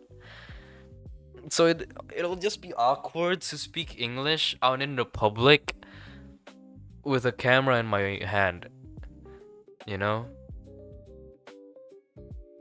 So I'm not. It's just a matter of confidence, to be honest. I just have to get confident enough to it. Yeah, it's alay. Exactly, dude. People think that if you can speak English fluently, at least fluently or just confidently, actually, yeah, if you try to speak English confidently, people think that, oh, you're being too much, dude. Stop being so English, bro. Stop being a wannabe English speaker, you know. We walk the talk. We walk the talk, not only talk the talk. Yeah, you just don't. It's just this is just a problem with Indonesian people, man. Indonesian people, they don't like seeing people be better than them, right? That's the main problem with the Indonesian people, I think, personally. Whenever they see someone successful than them, more successful than them, they get jealous, they hate, they freaking do something bad about it, and then that's the problem. People cannot improve if the general society is just like that, right? If the general community of Indonesia is just like that, people are gonna mock, people are gonna insult, people are gonna hate people who are more successful. So, what should I do? You know? Yeah, because deep down we're all insecure shot. We're all insecure shot gremlins. Yeah, exactly. We're freaking gnomes, dude. Freaking shorties. Seriously, man, it's just a big problem here. People want to improve, people want to get better, and they just get hated for it. For what? For nothing. Do they get hated for wanting to be better? Like, what are you talking about? People freaking go get better in speaking English. People get better in the English language in general in Indonesia, and then people say, "Oh, you're not a part of the Indonesian language. You're abandoning us. You're a freaking hater of Indonesian language. Why you gotta abandon, dude? Shut up! Shut up! We are just because we're learning English doesn't mean we hate Indonesian language, okay? Look, Indonesian language, it's good, it's beautiful. There's a charm to it, especially in Indonesia because people speak Indonesia here. But the problem is, if you're just gonna stick with Indonesian language, you can't really improve. You know how competitive it is now, and being in wanting to work. If you want to work, English is one of the most basic skills you have to know. You have to be in. If you want to get a work, you want to get a job. Okay, you want to get a job. You basically have to know English. Okay, English is essential now. But all we think about it is it's cringe. It's ally. It's freaking for the brain rotted TikTok Gen Alpha people, you know? Yeah, whoever made ice cream into ice cream is a genius. Ice cream just sounds so elegant.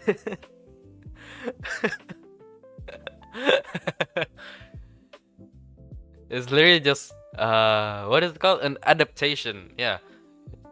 When you think about it, there's so many words we adapt from the English language, right? In Indonesia.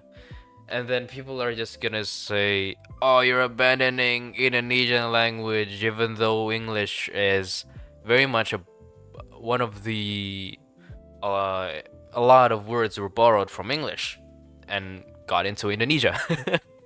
You know, like, come on, man, are we for real right now? Are we seriously hating people who are trying to improve themselves? You know, that's just stupid. Okay, just stupid. You stupid if you trying to keep people from improving. Okay. You're going to the Java Jazz Festival in Peak? Wait, what? Java Jazz Festival 2026.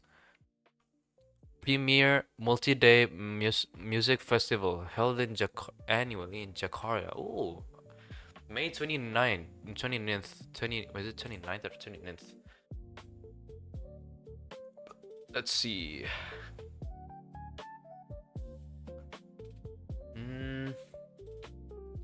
Java Jazz Festival special show. John Baptiste.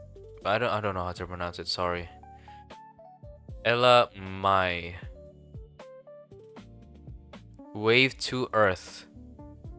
Oh, yeah. Problem is I don't know most of them. That's the problem. Yeah, they got Daniel Caesar Lofe. Wait, how do I pronounce it? Leve. Wave to Earth, Rex Orange County. Ah. From all of them, I only know Love, and even with that, I only know the one song. What's it called? Confess Your Love. At least just let me say something like that. That's the only song I know from her.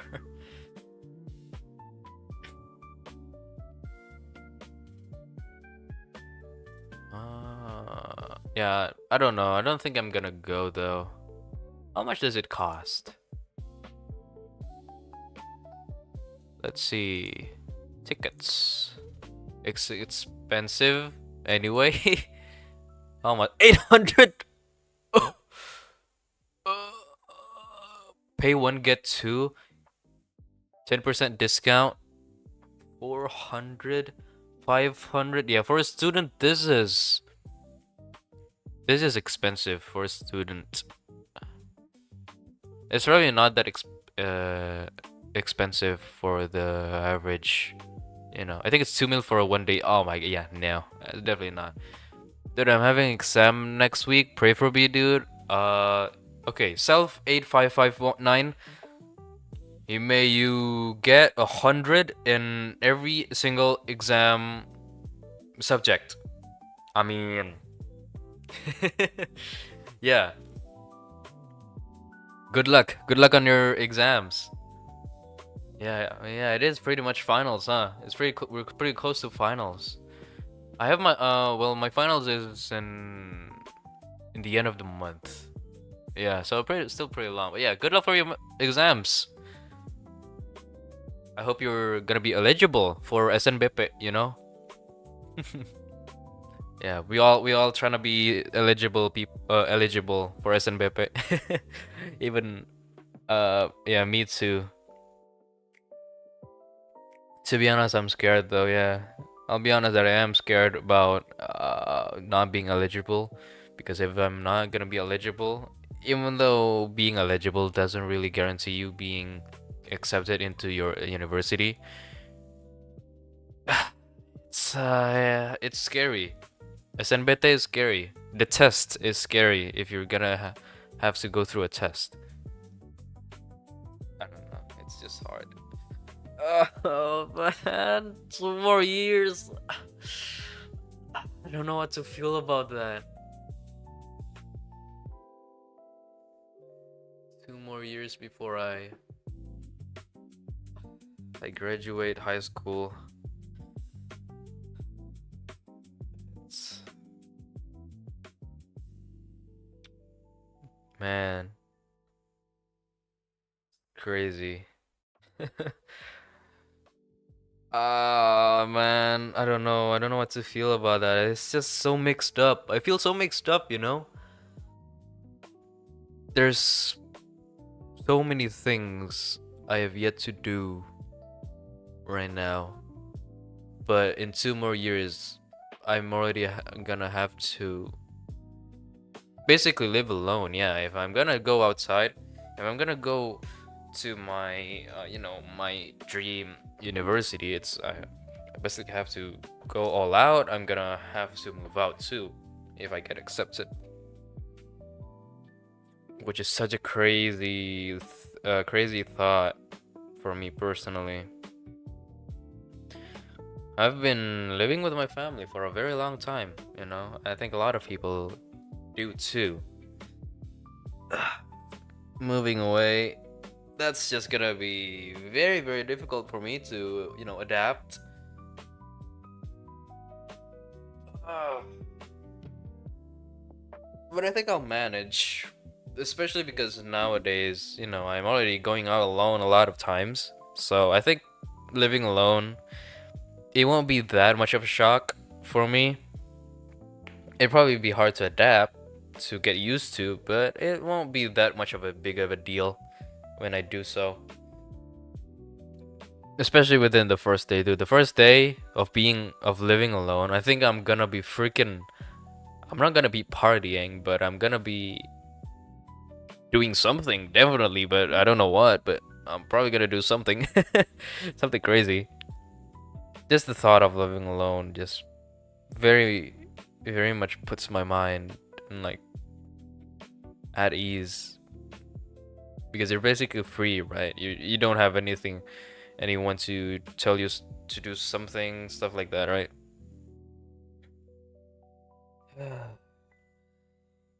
2 more years, damn. Ah.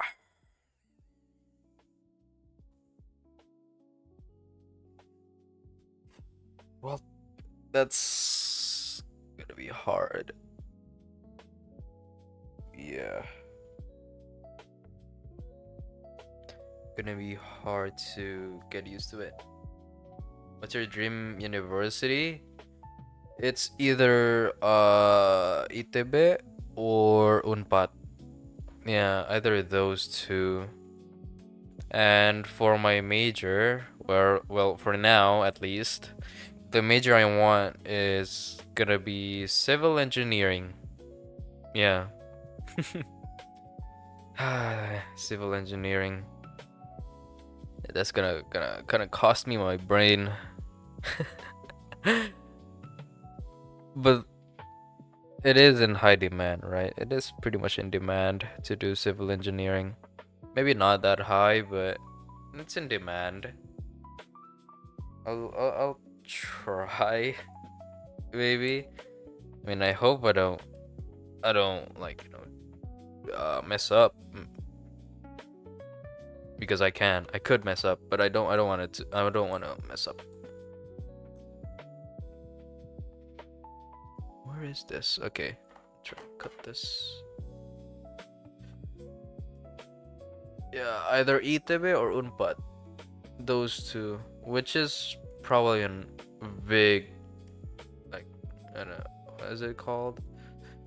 Pretty big Oh my god, is this gonna explode in front of my face? So I'm sorry, I'm having a battery here, like right in front of my face. I'm cutting it open. Not cutting the battery itself open, but I'm cutting like the packaging of it open because I'm interested. I'm interested in what's inside. I want to see what's inside. This is probably gonna. No, it's not gonna explode. I don't think so. Most it'll do it probably implode, but I hope not. Okay, let me just open. Ooh. Oh, okay.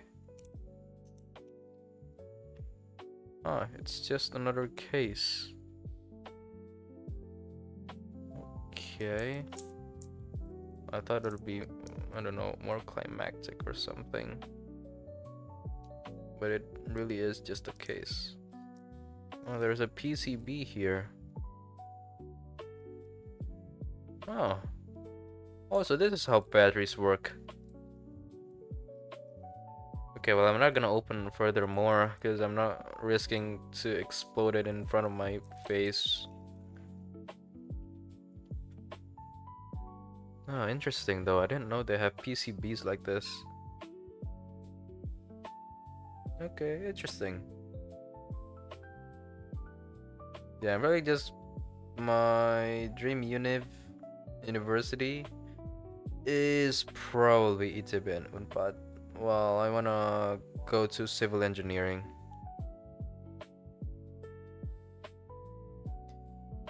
Oof. Yeah. It's 2 more years, and then I'll be off. I'm probably gonna keep on continuing this channel though. As you know, I'm not quitting. I'm never quitting. You know, I'm just gonna keep on going. It might sound like someone delusional, someone's dreaming too much, but I'm gonna keep on going. Okay, it's basically my outlet. You know, it's the only time, the only moment I can be myself in my channel. So abandoning my channel is basically abandoning my other half, you know, and I don't want to do that. Okay, I don't want to abandon my other half. So yeah, this channel means a lot to me. Okay, besides the views and the subscribers, it all does mean a lot to me, but the channel itself, it means more for me, you know, because it's a way for me to speak my mind, you know. It feels, you know, it feels nice being able to talk like this, you know. When you get into Itebe, you can do Itebe vlogs. Yeah, oh my god, dude. I just thought of it. Yeah, I just thought of that too. When I got into Itebe, or maybe just university in general. If I'm gonna go into university, especially if I'm gonna be living alone in university, I can do vlogs. Oh, dude, oh my god, that would be fun. What was from a gaming channel turns into a vlog channel. I'm probably not gonna abandon gaming, but maybe from time to time I'm gonna do vlogs from here and there, or maybe just start a new channel for vlogs. Yeah, that'd be fun. It will be fun, I think. You know, trying to go through the stresses of university by doing vlogs and remembering that, oh yeah, I have a YouTube channel where I can talk about stuff like this. Yeah, I think that'd be really, really fun. Very, very nice too. I've always enjoyed being able to, you know, talk like this. And get to chat with other people, you know, because usually with friends, they get biased, you know. They either get biased, they become a yes man, you know, they agree on anything you say just because you're friends, stuff like that, right? But when it comes to this, it feels more refreshing, you know, because you get a lot more perspectives, from not just friends, but also people outside, even outside Indonesia, people from different backgrounds, from different stories, you know. It's always nice. It's always nice hearing other opinions, you know.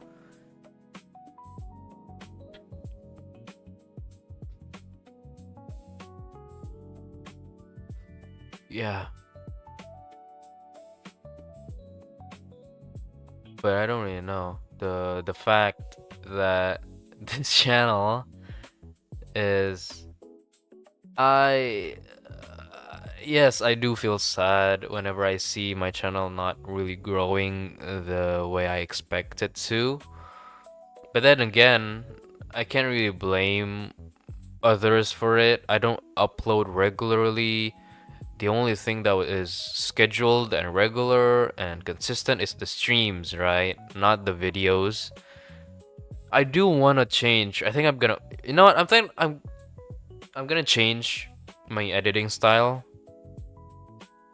later on. Maybe, yeah, I'm gonna change my editing style to be less intrusive.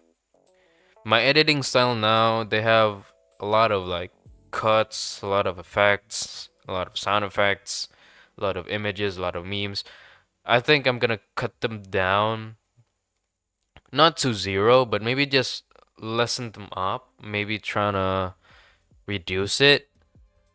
I'm not trying to burn myself out doing this. I don't want to feel bad whenever I edit a video. I want to feel good. I want to feel like I'm achieving something whenever I edit a video. So, yeah, I'm not gonna keep on trying to force myself to edit crazy videos.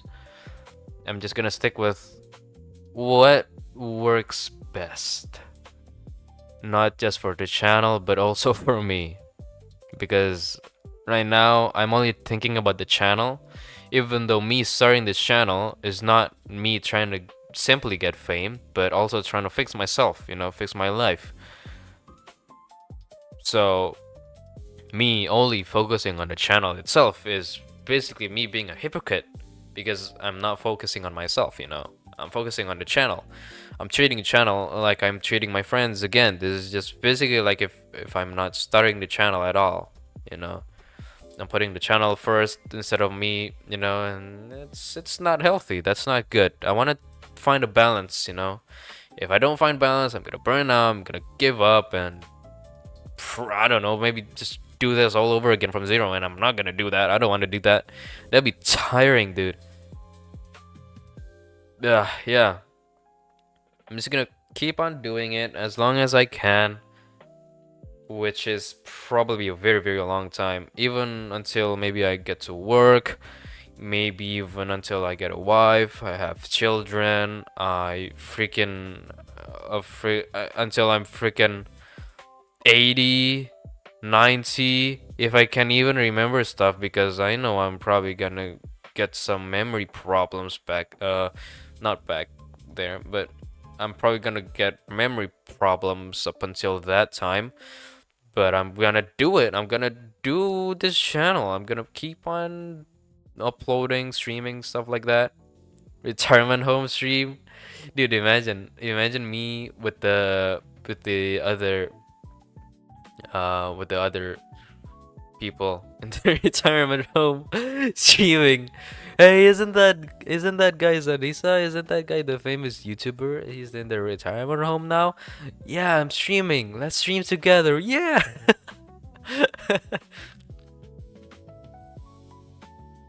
Dude, I wanna do one of those things.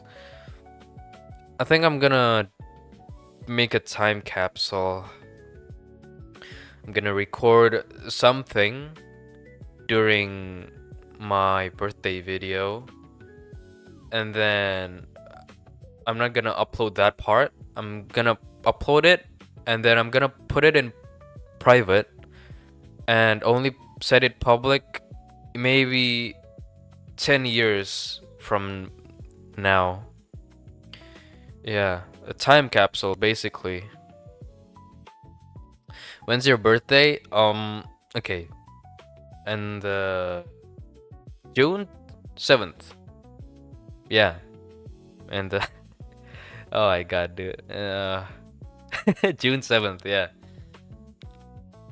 June 7th. The 6th month. The 6th month of the 7th. Yeah, basically that. Oh man. I don't know. My school has rotted my brain so much, man. People freaking say, "Oh, your freaking birthday is on the 6th, 7th." Ah, 6th, 7th. Oh, yeah. Oh, yeah. It's pretty close. It's only just a month away, you know? Oh, I'm sorry about that. My mic. Very close. Just a month away. We're gonna record, make a freaking vlog or something like that. Say some stuff, just gonna yap. Just keep on yapping. I don't know how to make good vlogs though. I still don't know yet. It's probably gonna take some time. Especially because that is good, probably gonna be my first vlog and the first vlog where I show my face completely. Oh man, I'm scared though. I'm scared that someone else from my life is gonna find out about my channel.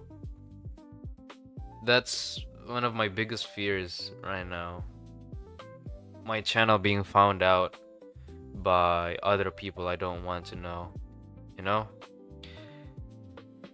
The uh, the only people I've told, okay, there's a difference between me telling about my channel and them finding out that I have a channel. People who knows I have a channel, I think there's a lot, or there's more than 10, but I don't think there's more than 15. Yeah. But for the people who I have told about the channel, that's less. Wait, okay, so basically people who I have told about my channel, there's 5 people who were my close friends. Well, not really 5 then. There are 4 people. 4 people who were my close friends during, during middle school. And then there's also one friend from middle school. And then there's also one more friend, which was from grade school. I think that's all, right? Is it? I think so, yeah. So there's only 6 people in my entire life that I've told about my channel about, you know? It's a big secret, okay? It's a big secret. I don't tell it to anyone. It's a big secret, but it's a secret that, like, if I trust you enough, if I trust you so much so that I tell you tell you about my channel, that means you are one of the most trusted person in my life, you know? If I trust you enough to speak about my channel with you, you know, if I ever tell you my channel, then yeah, you are one of the most trusted people in my life. Even now in high school, I don't have anyone who I've told about my channel yet, and they don't know about my channel yet. You know, they haven't found out yet. So, yeah, I do have grown a friendship that is very close. We've been desk mates, we've been friends, so close. We're basically best friends. And I'm considering to tell them about my channel, right? But I'm still not really sure, you know. Back then, when I was younger, I'm probably gonna rush and, oh my god, I have a channel. Please subscribe. Please subscribe. Please subscribe. Please like. Please watch all the videos. Please watch my channel. Please go to my channel. Something like that, right? When I was younger. But now I feel like there's this intimate relationship between me and this channel, you know. Yeah, as I said before, this is basically my other half. Streaming in this channel is my other half. This is basically my true self. Yeah, This is when I can uh, free myself. I don't have to hold back. I don't have to filter myself, stuff like that, right? That's why I always feel great whenever I stream because finally I can unwind. I can feel free about myself, you know? It's always great whenever I stream. Yeah. Even my parents, they know I stream, but I don't know my channel. So yeah, I still have not told them about my channel yet. You know. They know I stream because, well, I think it's pretty obvious, you know. Yeah, I also gotta find a way to do that. Yeah, I think people should find a healthy way to, you know, basically open their valve, open their minds. You shouldn't. No, you don't. It's not that you don't have to. It's that you shouldn't. You shouldn't keep it to yourself. You know, you shouldn't be, uh, you know, locking stuff up. You shouldn't be pushing other people away from it. You shouldn't really be pushing it down and trying to forget it because that becomes unhealthy. Then you become destructive too, and maybe even impulsive to hurting yourself, which is a risk. Okay. Back then, I was in a dark place like that too, up until, you know, 8th grade when this channel started. That was when my life pivots. It's when, you know, it's where I can I can be free. I can talk about my life. I can talk about my struggles, you know? Even if no one's listening, at least I'm talking to it. It's basically like writing down a journal, right? If you're writing down a journal, you're not really having someone to talk to. No one's really responding, right? But you feel like you're pouring something out. It feels like you're being freed, you know? You're being freed from something. Back then I tried journaling, but it didn't really work because I keep forgetting to journal every night. So yeah, I just gave up and then I just stick with the channel because I think the channel is just the best way for me personally to handle stuff like this. So yeah, I I definitely recommend people to find a healthy outlet for them to speak their minds, whether it a friend.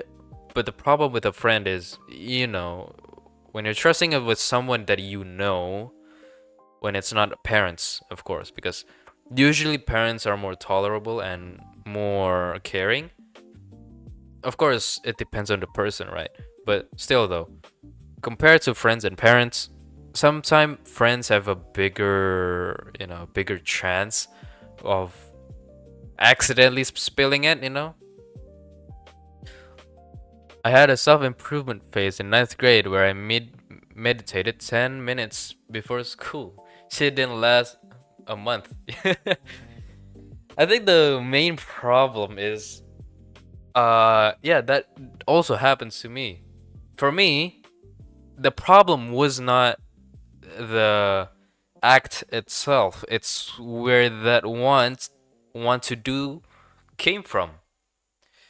Back then, I was basically running on motivation. Okay, maybe you too. Maybe you also was running on motivation. You know, you watch motivational videos, you watch motivational speeches, you hear people's successful stories. But the problem is, motivation is like a push. You know, it's like a push from someone else. It's like someone else telling you to do something.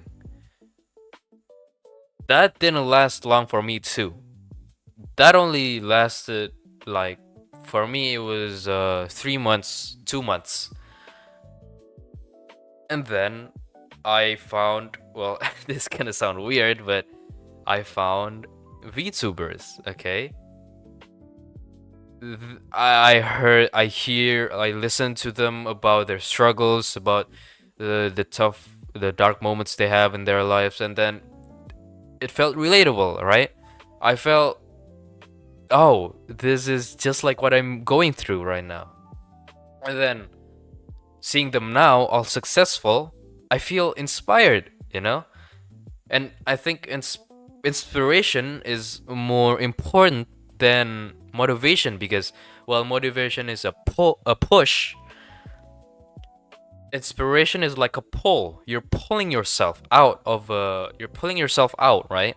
You're trying to pull yourself to do something better. You're pulling yourself into improving yourself. And that comes not because someone tells you to, that comes because you want to do it. And that usually lasts longer because, well, you know what you want. You know what you want to do. You already decided it and you want to commit to it. Then again, it does vary from person to person. But for me personally, I think that inspiration is more important than motivation, you know?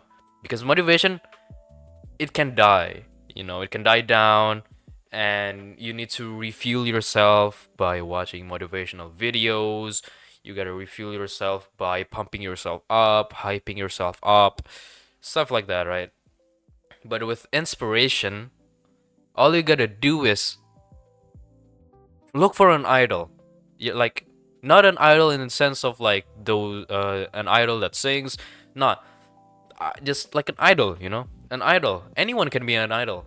Your parents, your teachers, your friends, a football player, anyone can be an idol for someone. For an inspiration, all you gotta do is find an idol. Once you find an idol, whenever you feel lost, whenever you feel down, all you have to do is remember that your idol went past this too. You remember that they also went through this time, these dark times, these difficult moments. And then look at them now. They're all successful, they're all doing good, they're doing fine, they're doing incredible.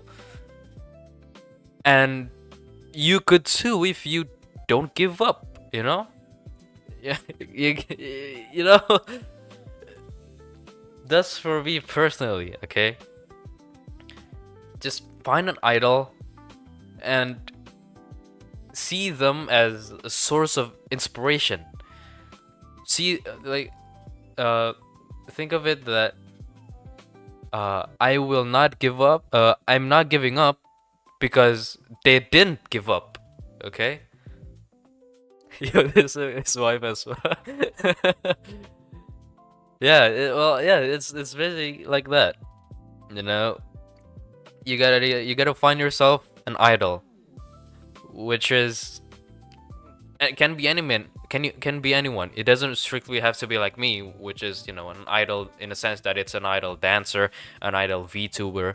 It doesn't have to be like that. An idol can be anyone. An idol can be anyone you know in life, maybe someone you look up to. It can even be a religious figure. You just gotta find one, look at them as a source of inspiration, and feel it, and actually feel it.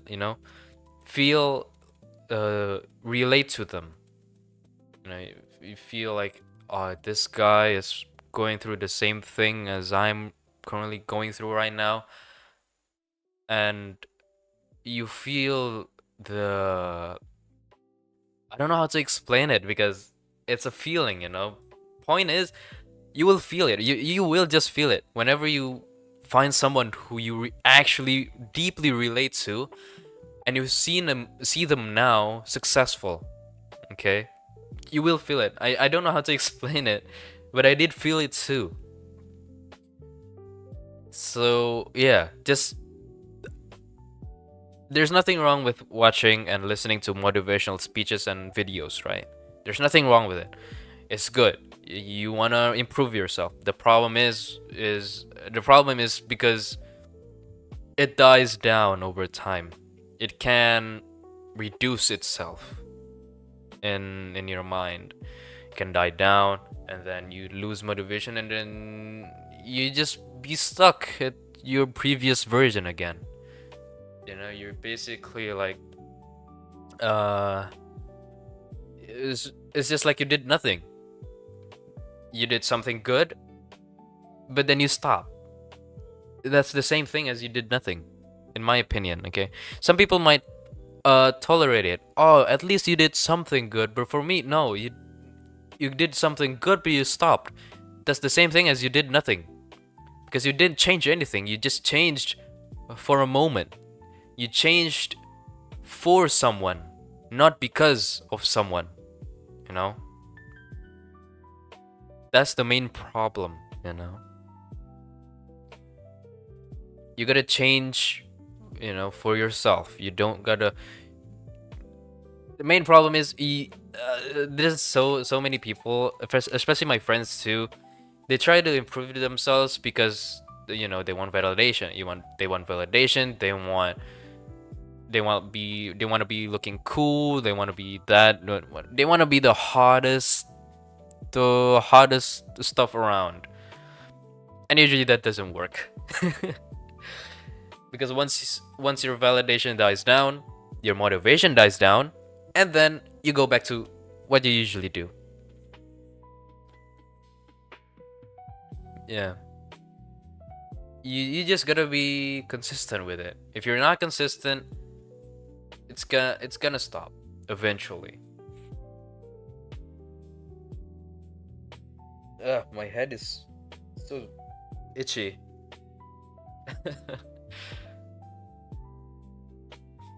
Ugh.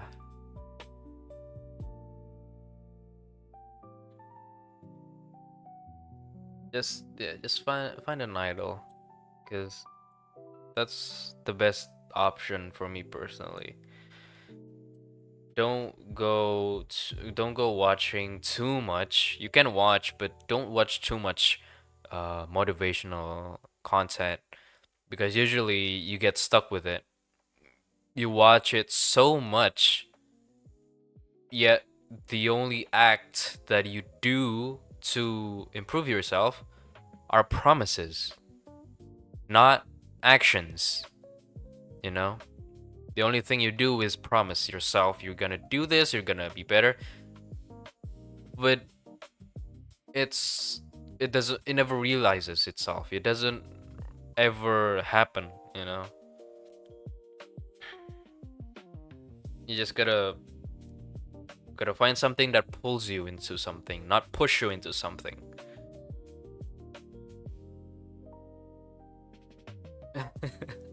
That got that got real deep for some reason.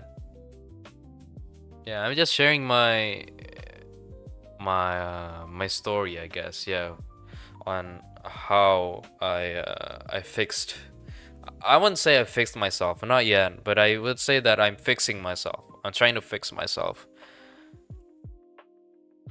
Yeah, that's how I get to trying to fix myself.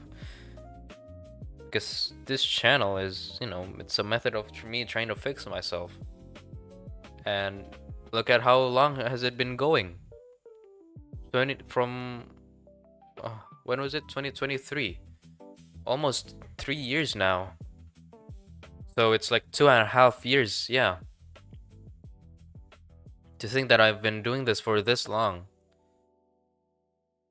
If you add the channels before that, it's probably like 7 years. Wait, is it 7? I don't think so. Yeah, more than 5 years at least. That's yeah, that's a very very long time on being a content creator without really that much of a big improvement. Then again, I know it's gonna be very very hard to improve as a content creator in this, you know, in this time. People are trying to be the most flashiest content creator now, and if I just gonna try to compete being alone like this, you know, with no editing team, with no, no big funding, I'm I'm gonna burn myself out and I'm gonna stop. So it's just wiser for me to not do that. Just stick to my roots of doing what I think is best for my channel and myself. Not solely my channel and not solely myself. Just gotta find the middle ground. Maybe, maybe with a stroke of luck, there's a chance that this channel reaches maybe 1,000 subscribers, maybe. Yeah, just a slim chance of it reaching 1,000 subscribers. I do hope so. I'm not gonna hide it. I'm not gonna hide the fact that I don't want subscribers. I want subscribers. I want views. I want the money too, okay? But that's the that's the reason how do I put this? That's not the only reason I'm doing this channel, right? Because I've been doing it for a very, very long time. Well, not really a very, very long time. 2.5 years is not that long of a time for a channel. But this channel, it's meaningful. It's meaningful for me. It's it's probably only meaningful to me though. Yeah, I can't really see others really, find value in this channel. At least not yet.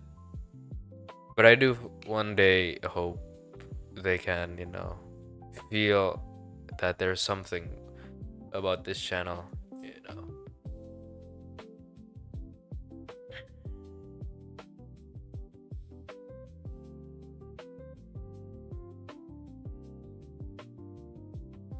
I just gotta keep on pushing, keep on waiting, I guess, yeah. Not just wait. I still have to put at least some effort into it, Gotta put some effort into it. Gotta keep on going. To be honest, I don't really know how I would see myself in 5 more years. I don't know what to feel if one day I have a child, I have a job, but then I have this channel which has been a big part of my young high school life, or just not really my high school exclusively. I started this in middle school, so basically my pre-adult life, having this channel as such a big part of my pre-adult life, and then looking at it as an adult when the time comes, and then seeing that the improvement isn't really that crazy, isn't really that big. Maybe I'm gonna have like, I don't know, maybe 500 subscribers by then. Yeah, it's gonna sting. But then again, what can I do, Yeah, the solution is becoming unemployed. I don't think I'm gonna be unemployed. Well, maybe there is a chance for me to being unemployed, but I don't think I want to be unemployed. Even if my channel blows up and I can get an income, a very stable and big income from my channel, I don't think I'm gonna be unemployed. Because once I stop with the channel, which I kind of doubt, but still though, there's a chance. There's always a chance for me to stop doing content, right? Where am I gonna go by then, I'm not gonna be relying on my passive income, of course. I gotta be active. I gotta still be doing jobs. If I don't, it's gonna be a problem. For not just for myself, but more for my family in the future, I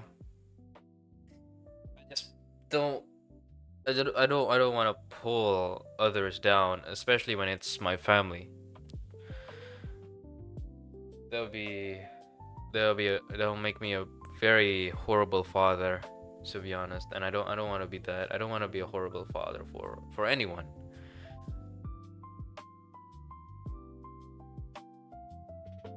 Ah, my head is so scratchy.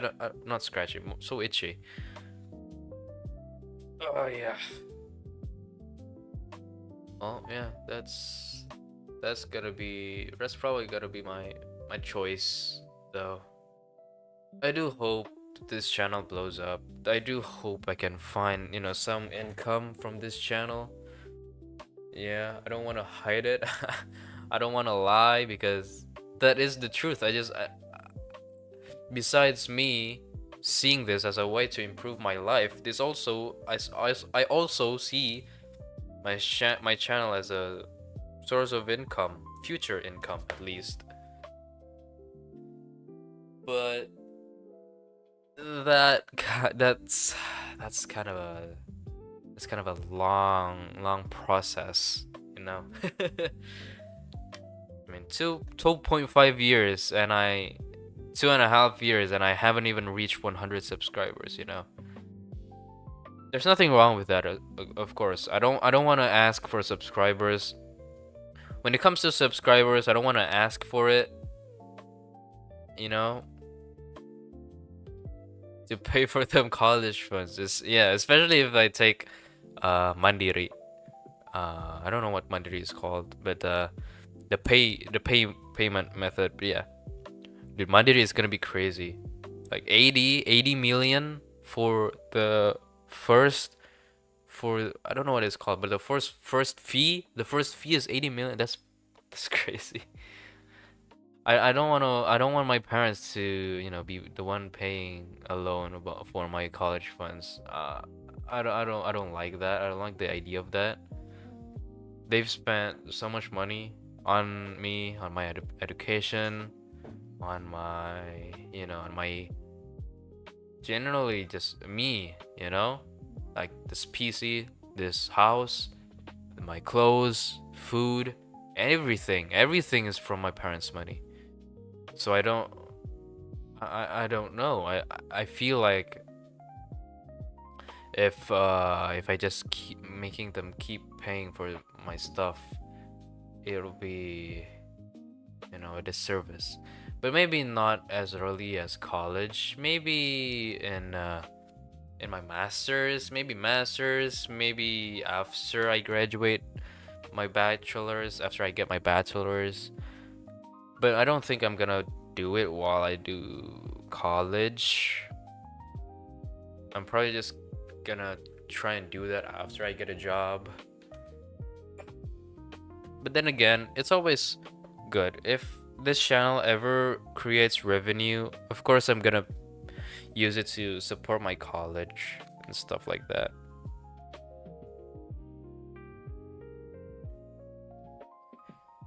Yeah. Damn, why am I talking about college again? I don't know. Talking about college is so stressful. I don't want to think about it. Oh, I don't like it, man. It's hard. It's hard. Very hard. Well, sure, you have to be a visionary, You gotta be a visionary. You gotta look to the future, as they say. Though it might make you more stressful because it makes you, I'm being left behind. I gotta do something get before I do something bad. Before I mess up. If I mess up, I'm not gonna go to a good college. Stuff like that. I don't want to fall into that. I don't want to fall into that because that's gonna be the cause of me not being eligible for SNBP because I'm gonna stress myself out and then that'll cause me to lose and decrease my grades.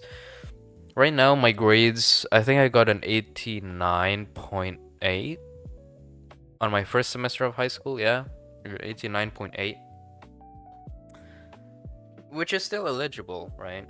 But I don't know about the next semester. There's a chance for this next semester to be lower. There's a chance for it to be the same. There's also a chance for it to rise, to increase.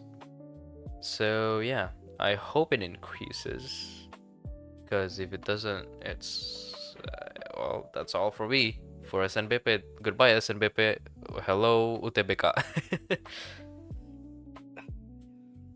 It's gonna be difficult.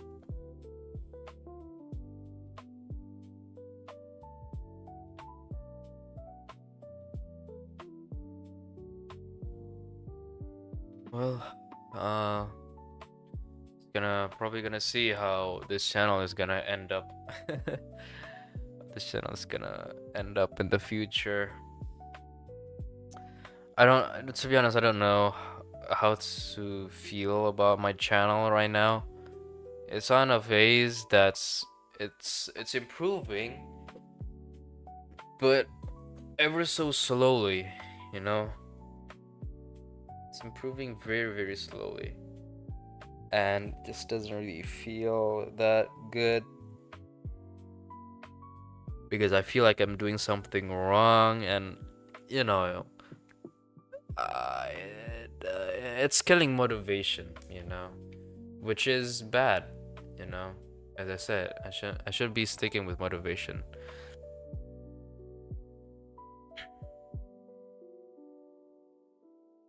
It's like killing the fire slowly. Just gotta upload videos, yeah. Well, that's also what I say to myself, but it's easier said than done. The main pull of YouTube, yeah, streams isn't really a way to pull new audience. It's streams is more of a way for the already existing audience to keep coming, but it's not a good way to obtain new fans, right? New subscribers, new audience. To get new audience, the best way is through videos. Problem is, I'm kind of confused with what video should I do. Should I do Persona videos? There's a lot of catching up I can do.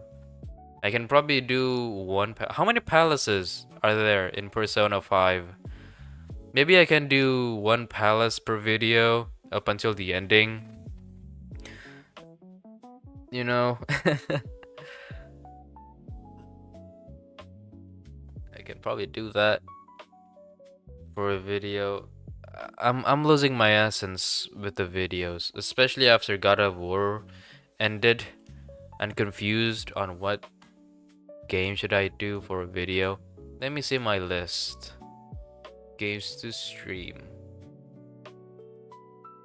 I have Final Fantasy 7. I got Last of Us Part 1. I got Detroit. Oh, Outlast too. Yeah, I probably for horror games, I'm probably just gonna do it after I face revealed. Yeah, I watched another YouTuber did that. Yeah, probably I gotta do that. I'm probably just gonna do that. Probably gonna do one palace per video. Maybe you gotta be sure. How long is one palace? Around like what, 10 hours? Something like that. Resident Evil 9 and The Last of Us might be fire for videos, yeah. Since they're not really that long. They'll be great. Yeah.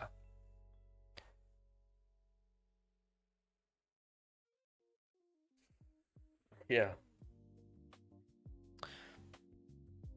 Resident Evil 9 and Outlast and The Last of Us. I really want to play them. Not now though yet. Not now yet. Not yet. Those games are for when I already do a face cam. Yeah.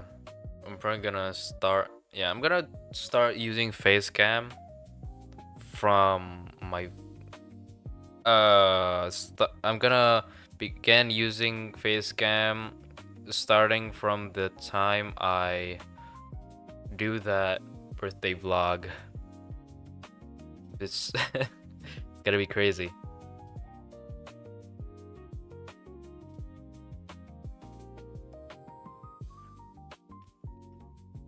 My friend is probably the friends that knows about my channel is probably gonna be shocked. Like, what? You show your face now? Probably. Where are you going for the vlog? I'm still thinking about it. I wanna go somewhere I really wanna go. Well, I don't know. I've always wanted to go to an aquarium. You know, an aquarium. But probably not SeaWorld. Yeah, SeaWorld is too far. Where is SeaWorld? Let's see. SeaWorld. Oh, it's an Anchal. But it's too crowded. That's a problem. It's too crowded. I don't think I want to go to SeaWorld.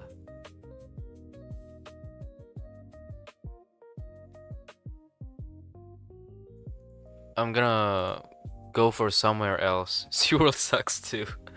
I don't know if it sucks or not. I've only went to there once. Reeks of urine, really? I didn't know that.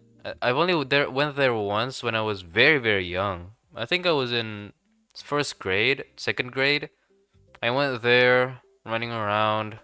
I was bored too. That was the only time I went to an aquarium. But now I kind of want to go to an aquarium again.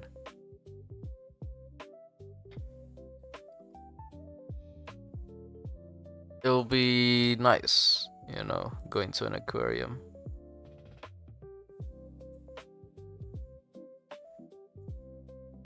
I just there's charm to an aquarium, you know. Something that feels intimate. Well, you probably can't really feel intimate in an aquarium when it's crowded, and or maybe it's for a class, a school tour, or not a school tour, a school trip. But for me, there's just this beauty. I don't know how to I don't know what to feel with that word, using it in this context, but there's just this thing that I feel when it comes to aquariums, right? Because usually aquariums are portrayed as a place that's calm, you know? Because of Chainsaw Man, yeah, exactly. The aquarium date in Chainsaw Man. There's there's this beauty in it, you know, in aquariums. Whether you go alone, maybe with friends, as long as you can enjoy the aquarium, I think it's good. It's a good way to refresh your mind. Seeing the fish, the blue, you know. Yeah, I'm probably gonna go to an aquarium and then maybe go somewhere else. I don't know where. But then again, for the vlog, I think the vlog is more of a me just yapping than an actual birthday vlog. I'm probably gonna buy some cake on the way back. Maybe some slice cake? Maybe. Either that or I'm just gonna buy some food that I like. It doesn't have to be cake exactly. It can just be food. Maybe some chicken or something, crispy chicken that I can just literally buy anytime else. But then again, I can always buy birthday cakes anytime I want, right? There's literally nothing really that special with it. There's nothing special about a birthday cake, right? You can buy it anytime you want. Family Mart chicken be fire. I don't know about that. I don't know if I'm gonna buy that when I go home. I'm probably gonna buy it when I go there, though. Yeah, Family chicken is very, very good, though. It's as good as KFC chicken, in my tongue, at least. It's the same taste as KFC chicken, but much, much cheaper. So I really like Family Mart chicken. I'm gonna buy some Family Mart chicken tomorrow too, while I go to Manekineko. I'm probably gonna buy it for lunch. Yeah. I really like it. Very cheap too. Around like what? It was like it cost like 20K. No, I don't think it cost 20K. Like 16K maybe, but not more than 20K. That's what I remember. Which is crazy because KFC, let me check KFC. How much does KFC cost? KFC menu. Let's see. KFC for a simple rice and chicken. Let's see. For a simple rice and chicken. No, this is Philippines. This is Indonesia. Oh, where is it? Ah, here it is. Jaguan Hemat. Oh, but this is with a drink. What about without the drink? But yeah, with a drink. Well, I think I also got to get a drink in Family Mart, right? You get for 20K, I think you get what is it called? A tea, I think. Some tea. Yeah, in KFC it cost 14,000 more. So yeah, no thank you. I'm gonna stick with the Family Mart chicken. It already tastes better. Well, not better, but the same, you know. KFC chicken costs an arm and a leg. Holy damn, right? Dude, compared to Family Mart chicken, which is basically like the same taste, you know. There's very similar taste, but but it costs like 14,000 less. Okay? Uh how many how many percent of 14 is 34? Wait, is that the right? Oh wait, no. How much percent of 34 is 14?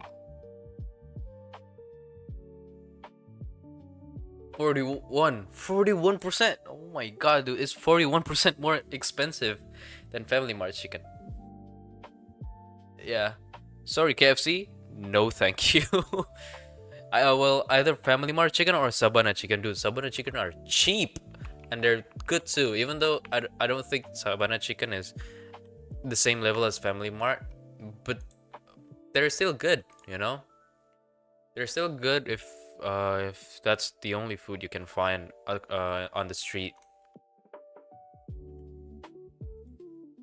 Just generally chicken that are not from chain brands, from outside at least, from outside chain brand. Well, Family Mart is outside chain brand, but you know what I'm saying, like KFC, Wendy's, McDonald's, Burger King, stuff like that. Sabana is 8 to 9K, right? It's, if I remember, it was 10K now. It was 8 to 9K back then when before COVID, but you know, inflation, stuff like that. Now it's around 10K for the chicken alone. If you add price, maybe 15K, maybe 16K. You don't really get a drink, but then again, for a drink, you can just drink at home. Or just bring yourself a drink outside, which is not that big of a deal. Like, really, man. Just chain restaurants, KFC, Wendy's, McDonald's, Burger King. What else? Texas chicken. What other fast food chains? Yeah, just stuff like that. They're very, very expensive. So I don't really like eating there, you know, compared to places where it's just cheaper.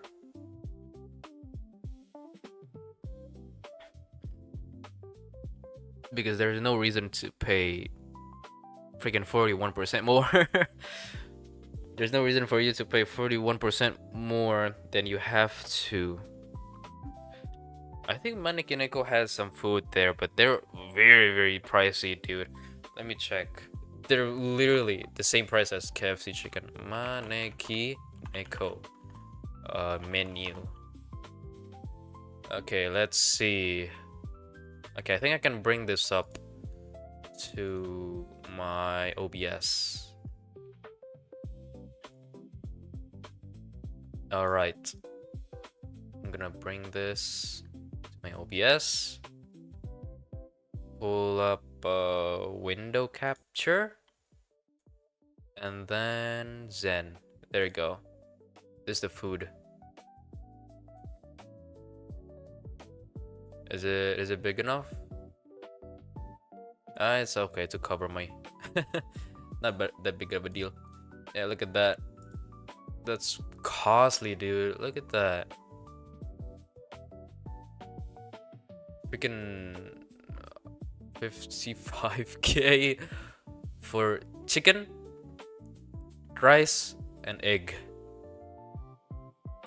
And then yeah, look at that. French fries for 35k. Oh my god. Yeah, very expensive. They look very good though, but still though, doesn't make it less expensive. Combo snacks, megabyte, gigabyte, I think I'm gonna buy this. Terabyte. Dude, how big is this? Terabyte. Choose your pizza flavor. Chili lime? What? I never heard of those.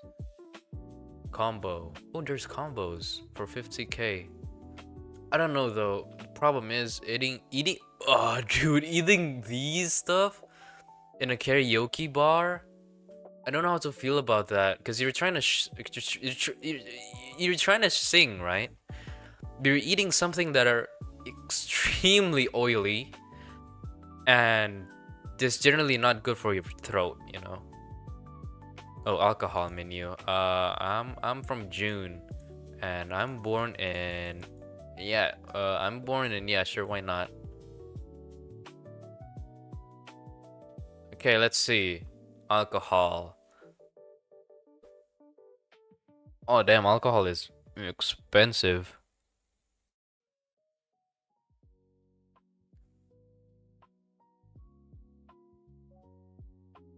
Yeah. Point is, there's just a lot of like a lot of overpriced food out there. For this, at least I kind of understand. It's like a karaoke bar, right? You're not really going there for the food, you're going there for singing. So yeah, I kind of understand why it's kind of, you know, more expensive. But for regular chain restaurants, the problem is that you're going there to eat, but it's too expensive. You know, it's way too expensive. So it's just hard to, you know, trying to justify it. Ah, my head is getting more itchy. I don't know why. Getting worse. Yeah. Oh my god, dude. I don't know what's happening to my head. I think I gotta. Should I take a shower? Maybe not. Oh, yeah, with One Piece too.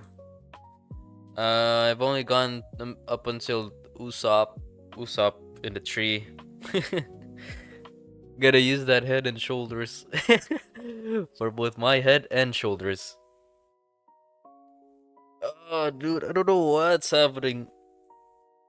It never does this. My head never does this. Yeah, I'm still trying to watch One Piece. I mainly watch it in my free time. Whenever I'm trying to eat, I remember, oh yeah, I want to watch One Piece. And then I just continue watching One Piece. I'm still in Usopp. Very, very early. What is it called? Syrup Village? I think. What is it called? Let's yeah, Syrup Village. I'm still in Syrup Village. Very, very far away.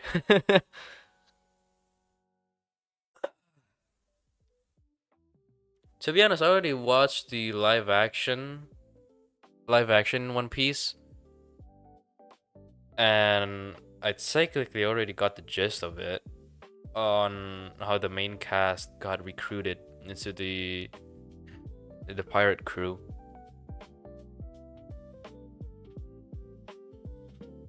Have you seen Arlong? Not yet. I'm still in the very start of Syrup Village. I'm still in the part where Usopp is trying to impress who is it? The princess. Yeah. Yeah, I haven't meet Arlong yet. It's on episode 23 to 25 in One Piece at least. Yeah. I'm still in that episode. But damn, to see wait, how long are One Piece episodes? 22 to 24 minutes. Yeah, I don't know. It's weird because they say that in One Piece they combine episodes, right? But problem is whenever I watch One Piece, it always feels cohesive, you know? It feels cohesive, it feels coherent, and it doesn't feel like there's any cuts between episodes. It doesn't feel like I'm skipping anything.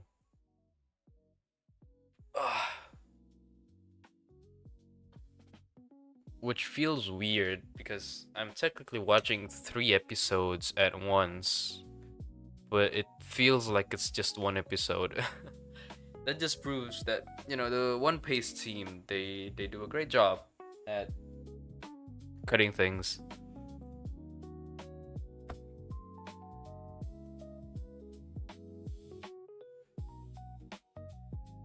To be honest, it's probably gonna take a long, long time to catch up.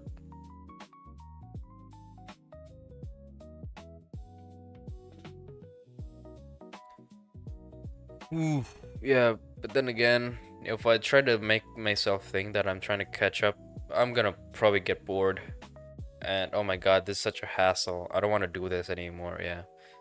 I gotta think of it as I'm just watching One Piece. I'm just watching One Piece.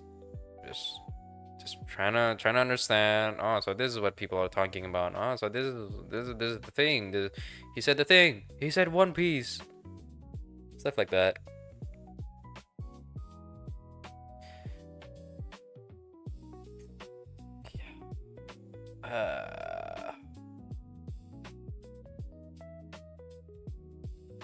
Oh yeah, I also bought this thing. I don't know what it's called, but a USB receiver, a Bluetooth receiver. It directs my. So basically, I can make my wired headset turn into a wireless headset with this, which is cool. So now I can finally use my headset, my Makoto Yuki headset. Because back then I was using a converter, right? As the converter sucks. The converter sucks. It was bad. It literally broke down in under a month. So I just decided to, you know, I'm just gonna buy a dongle. Ugh. Yeah. I hope it lasts longer. I hope it does. Yeah. Well, it's almost 3 hours. I think I'm gonna end this here, maybe. Do you take shower after taking a shit? What?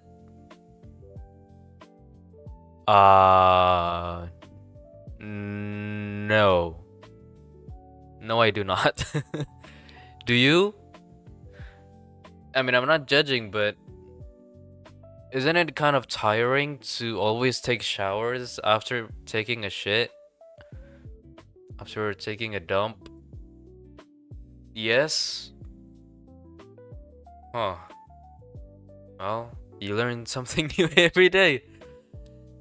But I do always close the toilet bowl, always close the lid before flushing.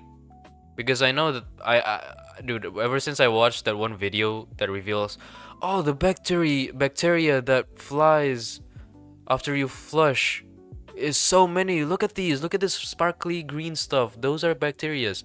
Ever since I watched that, I always close the lid every time I flush. I close the lid every time I flush, but I don't take a shower. I do wash my ass though. I do. I use a what's it called, a bidet. Yeah. I'm not the type of person to just simply use a tissue. No, no, no, no, dude. I don't understand why people only use a tissue after taking a dump.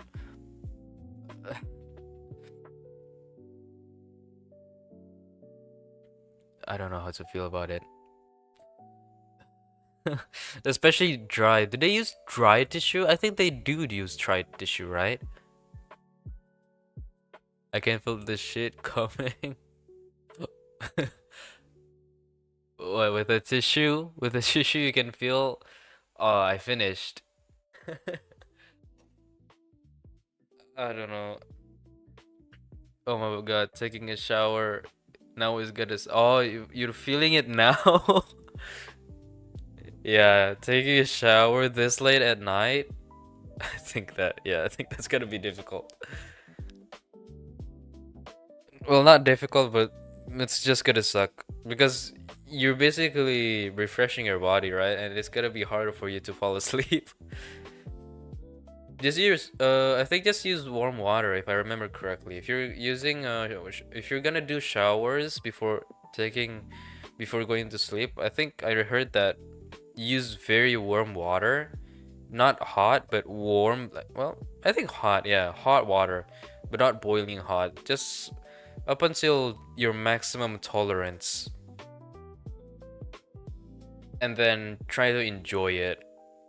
You know, because at night everything is so cold, and with a hot shower, it feels contradicting.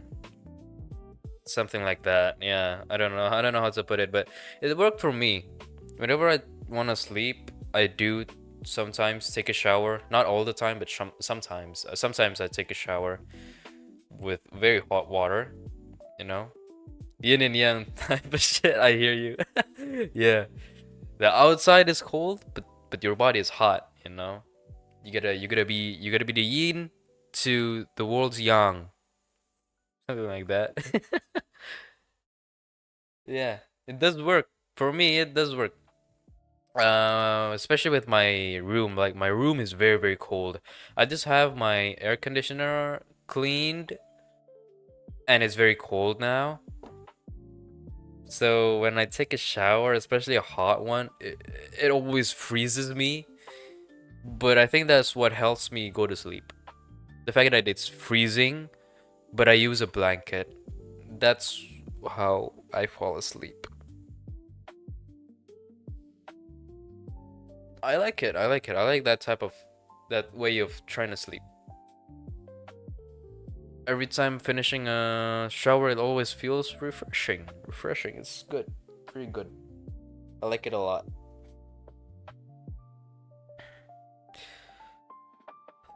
Yeah. Just keep on stopping charging. I don't know why. I gotta find a low voltage charger so this thing doesn't break.